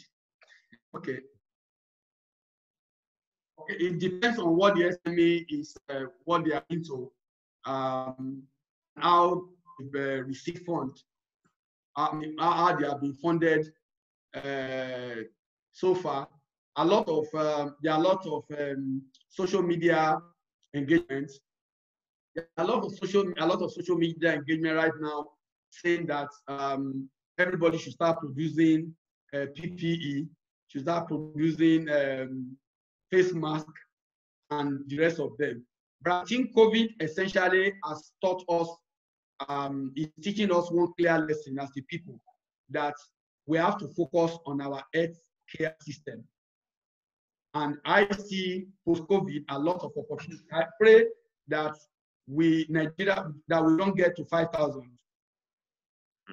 If we don't get to if we get to 5,000 cases, I think maybe the eyes of our leadership, political leadership at all levels, might be open to begin to look at strategic investments in the healthcare sector. But I think that the healthcare sector in Nigeria will experience some boost post-COVID. That's my comment to that. Okay. Isora Dubem said, thank you, sir, for the wonderful class. My question is, you think all problems can generate business solutions? Okay. And do you think we can create business solutions to things like fighting corruption, crime, and nepotism? Of course, yes. Of course, yes. My answer to, do you think we can create business solutions to things like fighting corruption, crime, and nepotism? Yes. Many of us probably do not know a budget. Look, I'm sure you are aware of budget. Yes, I'm aware of budget, the accountability platform. Yes, that's a business. Yeah. There are so many other businesses that you can build around prevention of crime. There are a lot of businesses you can build. Somebody says, if I build it, then I will need the approval of the IG. Build it first, and then get in angels, investors who will come into it, and then they will use their network to get all the necessary approval, and then you have it in that area. My question is that you think all problems can generate business solution? Yes, I believe very much that it is problems and pains that generate business solution, because there's no business without a problem. As Mr. Sojie Ilawo, oh, this is my brother. I agree that entrepreneurship is imperative in Nigeria, Africa. However, a major challenge is that of power. Okay, so what is the most efficient immediate work around this? In a way that businesses are able to avoid huge costs. Okay, let me attend to Soji. The reality today is that in the last 10 years or so, I believe Nigeria as a country, the federal government has spent over $20 billion trying to resolve the power challenge. And to me, even after the unbundling of the distribution and the divestment to private sector, I think to a large extent that the distribution company are just waking up to the reality, because many of us actually predicted earlier on that after, you remember that in the 90s, the booming business then was banking and finance. Then around 2000, it was the GSM revolution, okay? Telco became the big thing, okay? That we believe will not just galvanize economic growth, but we also create a lot of derivative jobs. And we all saw that happen. So many of us believe that the power sector was going to be the next big thing. Unfortunately, because government didn't handle the divestments at around 2008 or 9, the Local Content Act and the rise in price of crude oil internationally brought about the boom in the oil and gas sector by the Local Content Act. I'm sure we all recollected. Then in 2014-15, when the oil price took a downward, went south, everybody knew that oil and gas was done. So we were thinking that the next big thing in Nigeria was going to be the power sector. Unfortunately, what the good job that NCC did in the telecom sector, the Nigerian Electricity Regulatory Commission, which is the central bank for power, has not been able to sit down and do the same thing that NCC did. I also believe that the DISCO have also been very unfortunate, because most of the acquisition took place 2002, if I'm correct, 2013, 14 or so, when the economy was already taking a downward trend. So raising finance for many of the DISCO became quite a lot of issues. And we shouldn't forget there's also the opportunity in the power generating system. I remember then that Governor Fashola kept saying that Lagos was going to be run by a lot of power generating system all over. We didn't see that happen. But I can tell you that I think that the next big thing that will happen in Nigeria over the next post-COVID, the boom we have in the power and electricity sector. I think the DISCO are beginning to get themselves together, and a lot of power generating also take off. I've been engaging for some time now with some power generating licensees, okay? But I know that another big boom that may happen is going to be in the real estate and mortgage. I see that happen. How soon that will happen, I do not know. Probably in another 2 to 10 years from now. The tech innovation is going to be the savior of Africa, but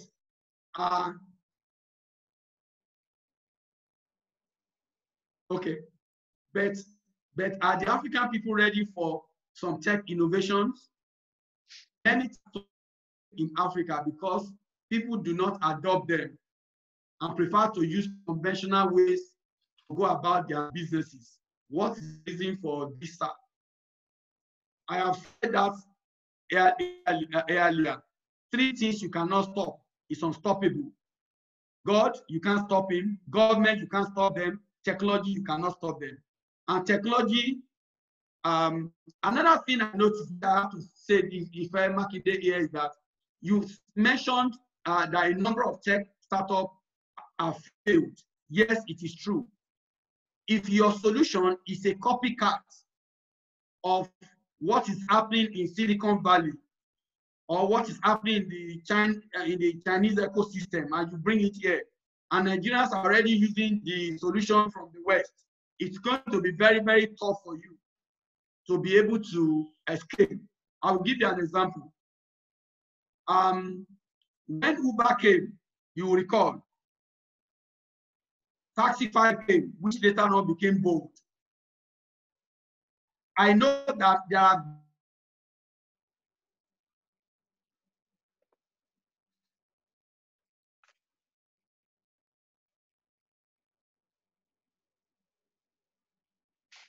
been more than 10 to 12 taxi hailing apps. All of them have all died. Okay, why?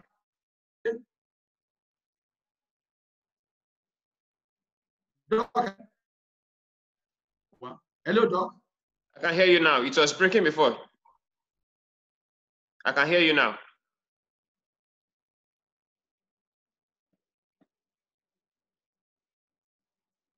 Are you still there? Is it okay now? I can hear your voice, but your video is still static.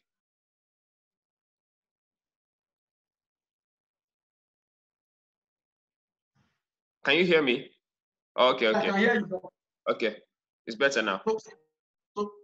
So what I'm saying next is that if your solution is just copying and pasting what you have in the West, you will not capture and you will not be able to scale. So that's why outside Uber and Taxify, there have been many other taxi hailing apps that came to the market and they never survived the first 2 months. We have the records for that. So your solution or your exponential enterprise must be truly genuine. It must be based on problems that are here that you can solve. It is not just copying and pasting what is going on somewhere, which to a large extent are not relevant to what we have here. There's an anonymous attendee here. Good afternoon, sir. Please, how viable and how potentially profitable, in your opinion, is the sports industry in Nigeria? For example, US,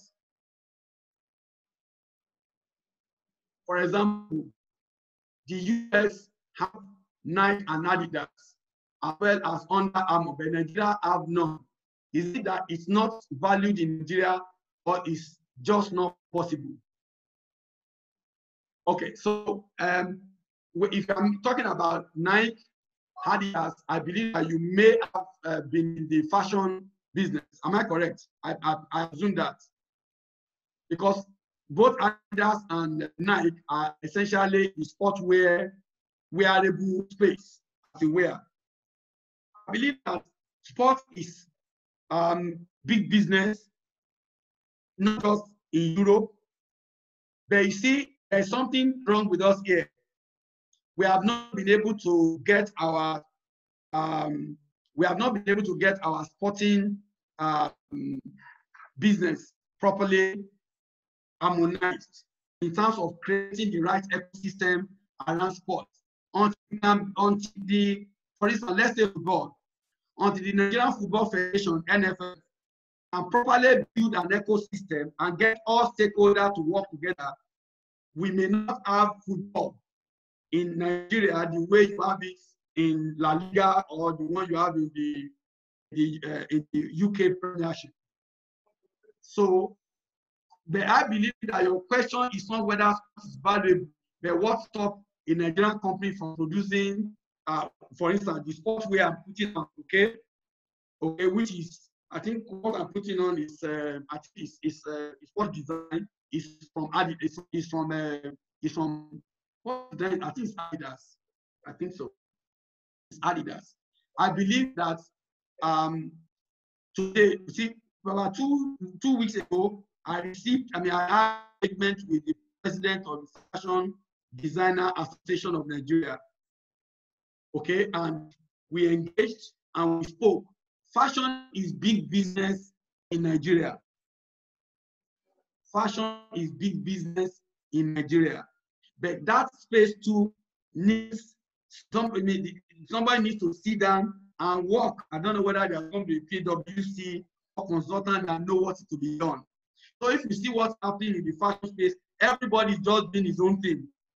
Okay? And because they are doing their own thing, there's really no big dream or vision. I mean, if you go to Twice as Nice, you see members of the FADAN, or Fashion Designers of Nigeria, doing very wonderful things.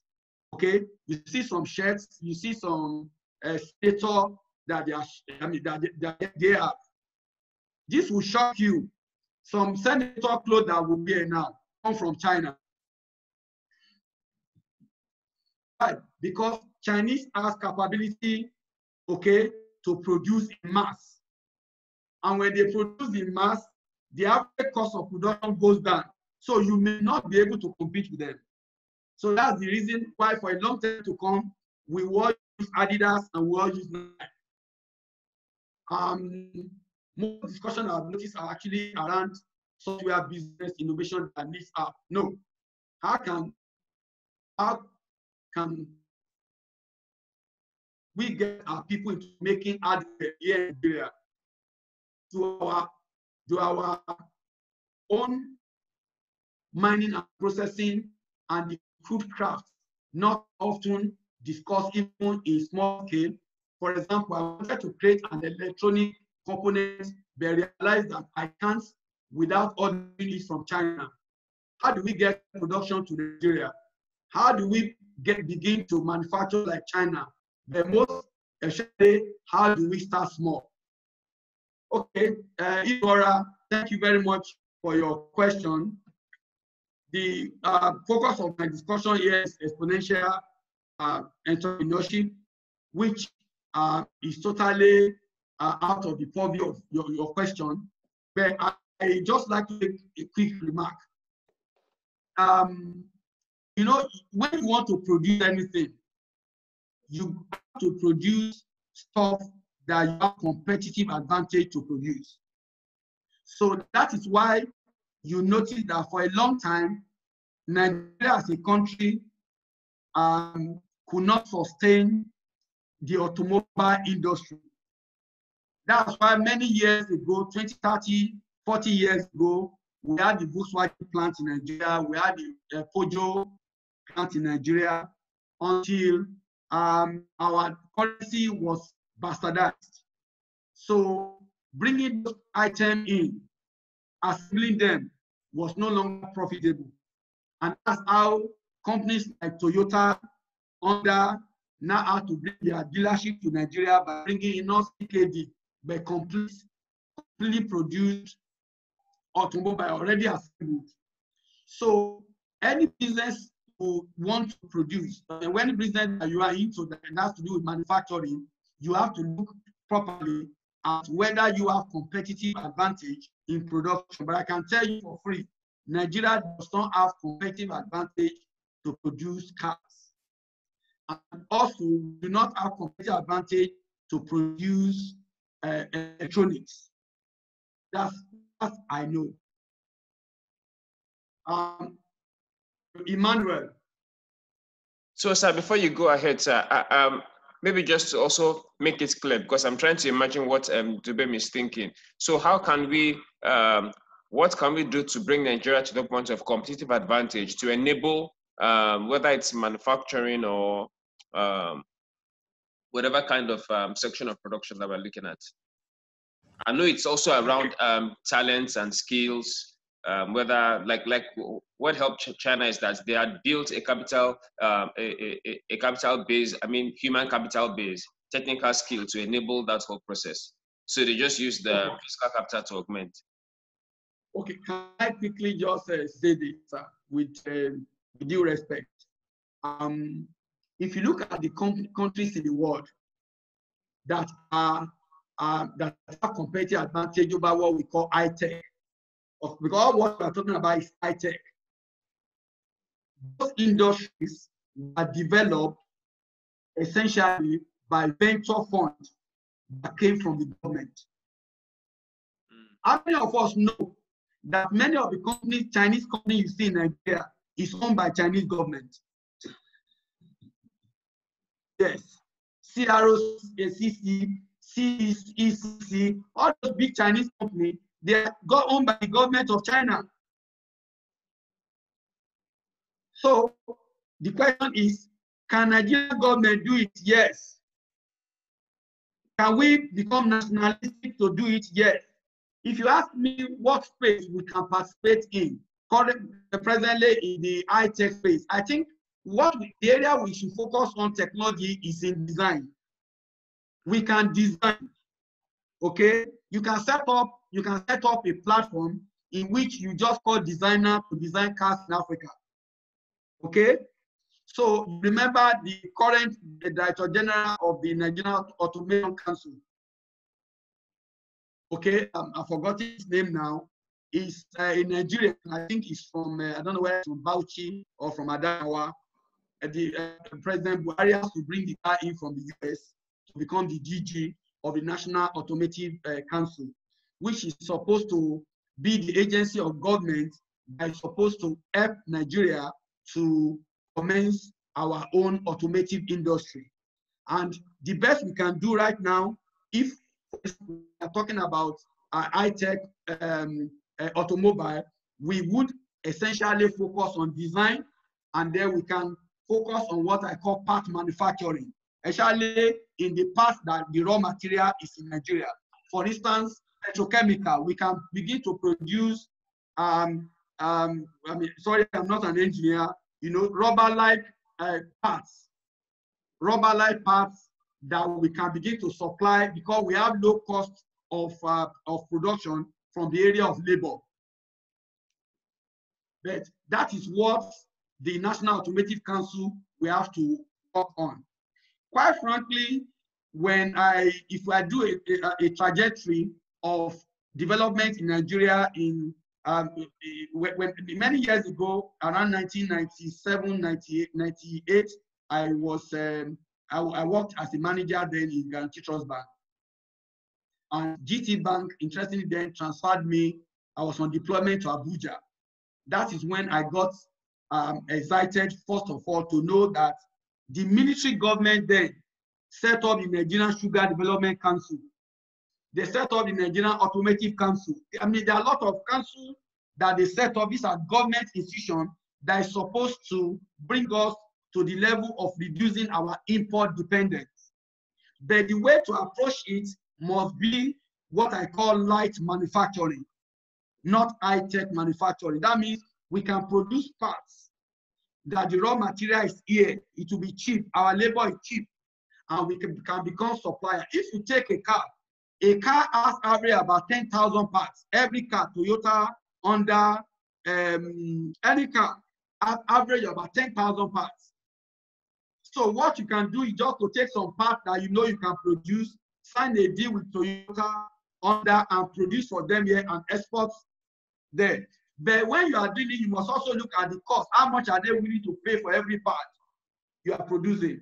How much are they willing to? This was one of the first interests I had in 3D printing. Okay? But I also noticed that the environment is not favorable to those type of production, except government wants to use the National Automation Fund to support it. The way they are currently using the Nigerian Sugar Development Council, okay, to support sugar, the agro sugar plantation and sugar refining in Nigeria. That's my contribution to that. Thank Good you, afternoon. As regards the prototype, I ran an agro business with a B2B model, but on occurrence of the pandemic, my team and I tried to change to B2C business. Very good model. That exponentially increased the cost of operation. As we needed to factor in logistics. How do you suggest going around investments? As it's possible to make a prototype because of the novelty of the situation. Okay, so my answer to you, Emmanuel, is to first of all appreciate the fact that you understand that you, as a business, you must learn from time to time to pivot your business, okay, and check, more importantly, your entire business value chain. Your business value chain, because innovation in any business, okay, can take place in any part of that business.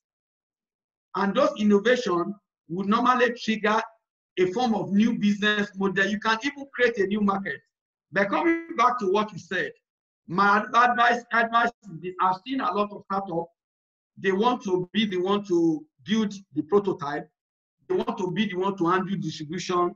they want to be. The only way you can be like that is if you are in the old group. I'm sure we all still remember Ovirih, OPay, OBOS, and so on and so forth. Because that is a Chinese conglomerate, okay, that started first from being a media company, and then they raised huge capital in China, and their business mantra is to dominate the financial service industry in Nigeria. And they were to use, I may be wrong, this is my reading of the business from being an outsider. I noticed that, you remember they were offering Ovirih was almost free. That means you could take Okada to anywhere. Why? They were using Ovirih, okay, Ovirih to sell OPay, which is fintech essentially, which is what their wallet. If the Lagos State government policy did not come up to stop Okada, I'm sure by now OPay would have eaten heavily into banking, the traditional banking business in Nigeria. So coming back to this, if you are a startup, you cannot get involved in all your value chain. Logistics, you may have to get another company that will handle logistics. In other words, there is a management word that was a fad became a fad in around 2000, 2010. It is called core competency. Okay, so it's very important as a startup to focus on what matters. That means sit down again, Emmanuel, and look at the entire value chain of your business and look at areas where you can make some innovation that will bring down your cost of operation. But please do not try to be an e-commerce company, be a logistic company, and be everything, because you may not be able to properly manage and raise the required capital. And no more importantly, that we are now in a sharing world where you need to allow some who have competency in logistics to handle that. So look for the logistic companies around, call them and discuss your challenge and see what they are able to offer you. Thank you. KZ Omiyale, thanks for your knowledge shared so far. Will you advise to source for app builders for a scalable project from other countries, or you would rather advise programmers here in Nigeria? Are there any disadvantage taking any of them? Oh, thank you very much, Omiyale. I have very personal experiences in this. When my group, Banking Africa group, when we went into the startup space around 2014, 15, we needed to build some platform. So because it was a building platform, a building app. So there's a company in Singapore. I requested that they build. I gave them, I gave them all what they gave us a bid then of $150,000 US. I remember I paid them $40,000. Okay, we paid them $4,000. This will shock you. It was supposed to be a freelancing platform. I think the name then was Youth on the Go. That was the name, youthonthego.com. That was what it was supposed to be. It was supposed to be a freelancing platform. This will shock you. We never got a product. When we finally got the prototype was just a copy. They just copied and pasted, and the engine was not working. So when that happened, when we are building for other startups in the group, I went ahead and, because of that experience, I said, no, it's not good to use foreign Indian. Let's use Nigerians. So I then decided to bring in Nigerian developers. I had quite a number of very talented guys. Some of them were working for Jumia then. Some of them were working for Konga. I think I got one or two other guys too that came in. That was then. And then we got more developers who joined them. My experience with that was also that, yes, they built it faster, but workability or the thinking of what they built became the big problem. So in terms of functionality, so what is my solution? my solution is that it is better. I will not tell you to use foreign developer. I will not also tell you to use local developer. But you need to do this.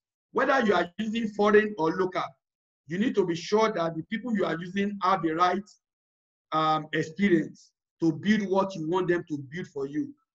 Interestingly, when you want any app to be built today, most apps are already built. You just need developer who will do some back end and some front end work to enable it fit into what you are trying to do. So I think to manage them is better they are here. You can also don't forget we just finished a lecture where we emphasize crowdsourcing. You may also need to probably crowdsource and see how that works for you. But I wish you all the best. Thank you, sir. There is actually one more here. That's the last one by Enajite. What kind of opportunities exist in the agriculture sector in Nigeria for people with low capital? I think that's simple enough. Okay. Jite, I mean, I know that okay, many years ago, I remember that in the group our group we started. We were so excited about about Greek tech. So this is just a quick one, and we started a company called fatherrise.com. So what we wanted to do was to first of all bring in what we wanted to do first of all was to look for the farmers that grows Ofada rice. Okay.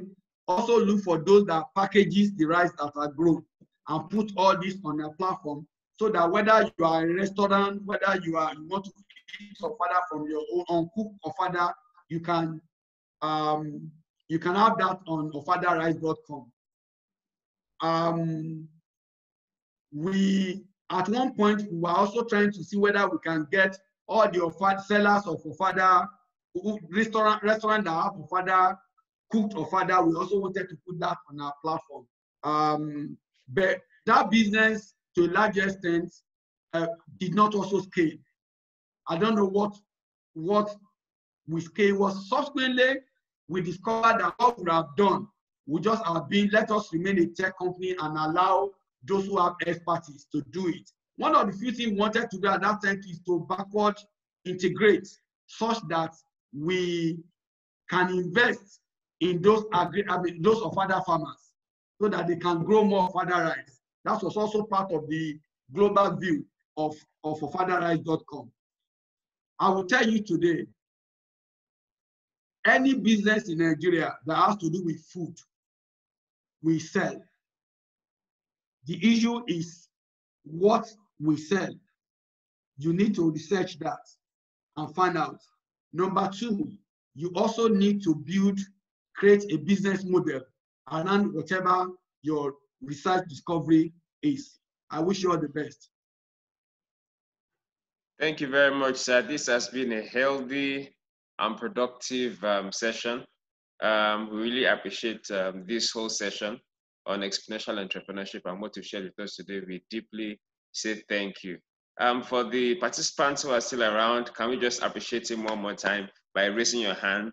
You know, use that, just raise your hand and just appreciate him for his contribution. Thank you so much. And so to the participants, like we said, we'll try to make this more often so that we can help to fix the gaps that we have. If you listen quite clearly from his presentation, you can tell that exponential entrepreneurship thrives mostly where we have very big problems. That this is an opportunity for us because we live in Nigeria and also in Africa where we have big problems. And there's something striking he said. He said for people like him and investors, they are looking for entrepreneurs with big dreams and can make those dreams come to life so that all they need to do is just support those dreams with capital. I remember last night, both of us were sharing something that really got me thinking. So some of the businesses that we think are big businesses in Nigeria are actually small companies in its own definition. So when you think of a bank that has been around for decades and has branches all over the world, and yet it's valued at 800 million US dollars, compared to Zoom that we're using that is valued at about over 40 billion US dollars, which started 48 billion. about 48 billion dollars, and it started about 5 or 6 years ago. So this tells us that there's a redefinition of what we call small companies. So what he's interested in, what we should be interested in, is building businesses that should be speaking in the billion realms. I believe that this is an impartation of grace from this particular lecture for each of us to go do something really interesting. Thank you so much, sir. We really appreciate what you've done for us. Thank you so much for this. I trust that we'll do this a lot more often, and we can make more productive things happen together. Just to give our participants heads up, we will be coming up with a book on this subject very soon, so I would like us to look forward to it.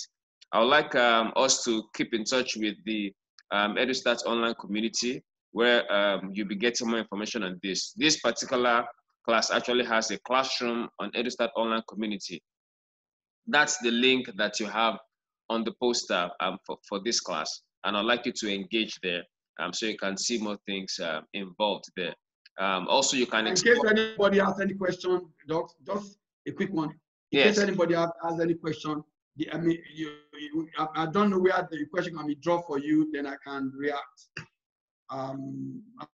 The answer in writing. I mean, that may also, because the discussion about exponential technology is an ongoing discussion. Ongoing conversation.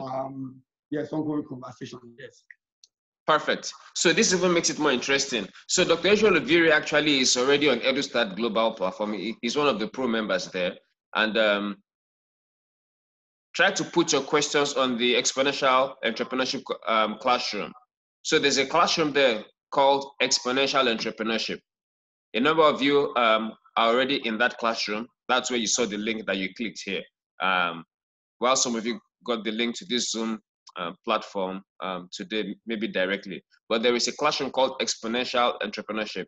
Put your questions there, ask your questions there, and let the conversations go on there. Questions for him also place over there. He's already on the community, so he's going to join in the classroom so that you can always engage him there directly. So one of the things that EduStart is trying to do is also give us easy access to mentors like Dr. Ovirih. So you can be active on the EduStart online community also, so that you can engage him directly with questions around this and possibly how you can move things forward. Let me see if I can. So just go to edustart.global for those who are not already there.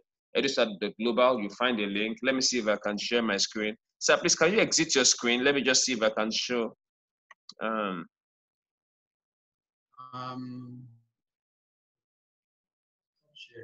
Okay, let me try to share.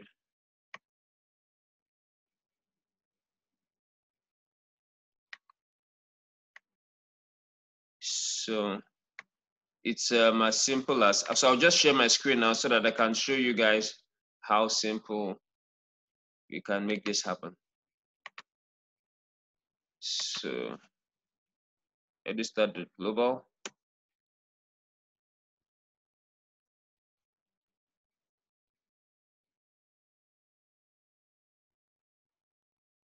So log in. For those of you who have not registered, you can click register here. So I've registered, so I'll just go straight to putting in my login details.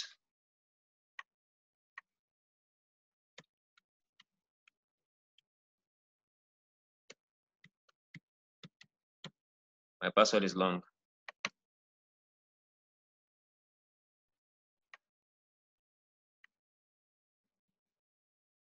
So I can go to the classroom direct. Since I created the classroom, I can go to it directly, or better still, maybe you can just search for it. This is it, Exponential Entrepreneurship. That's a classroom there. So this is the classroom. All conversations will continue here. And what we'll try to do is this particular recording, we will also make it available here as a YouTube embed. So you can always go there and pick up a few things. We'll try to also make the slides available to you here. So thank you very much for this particular session for attending. I hope that you make the most of everything. So, as I mentioned, please join the classroom. Like you can tell, he's already on the community. So this is Dr. Ovirih here. This is him here already.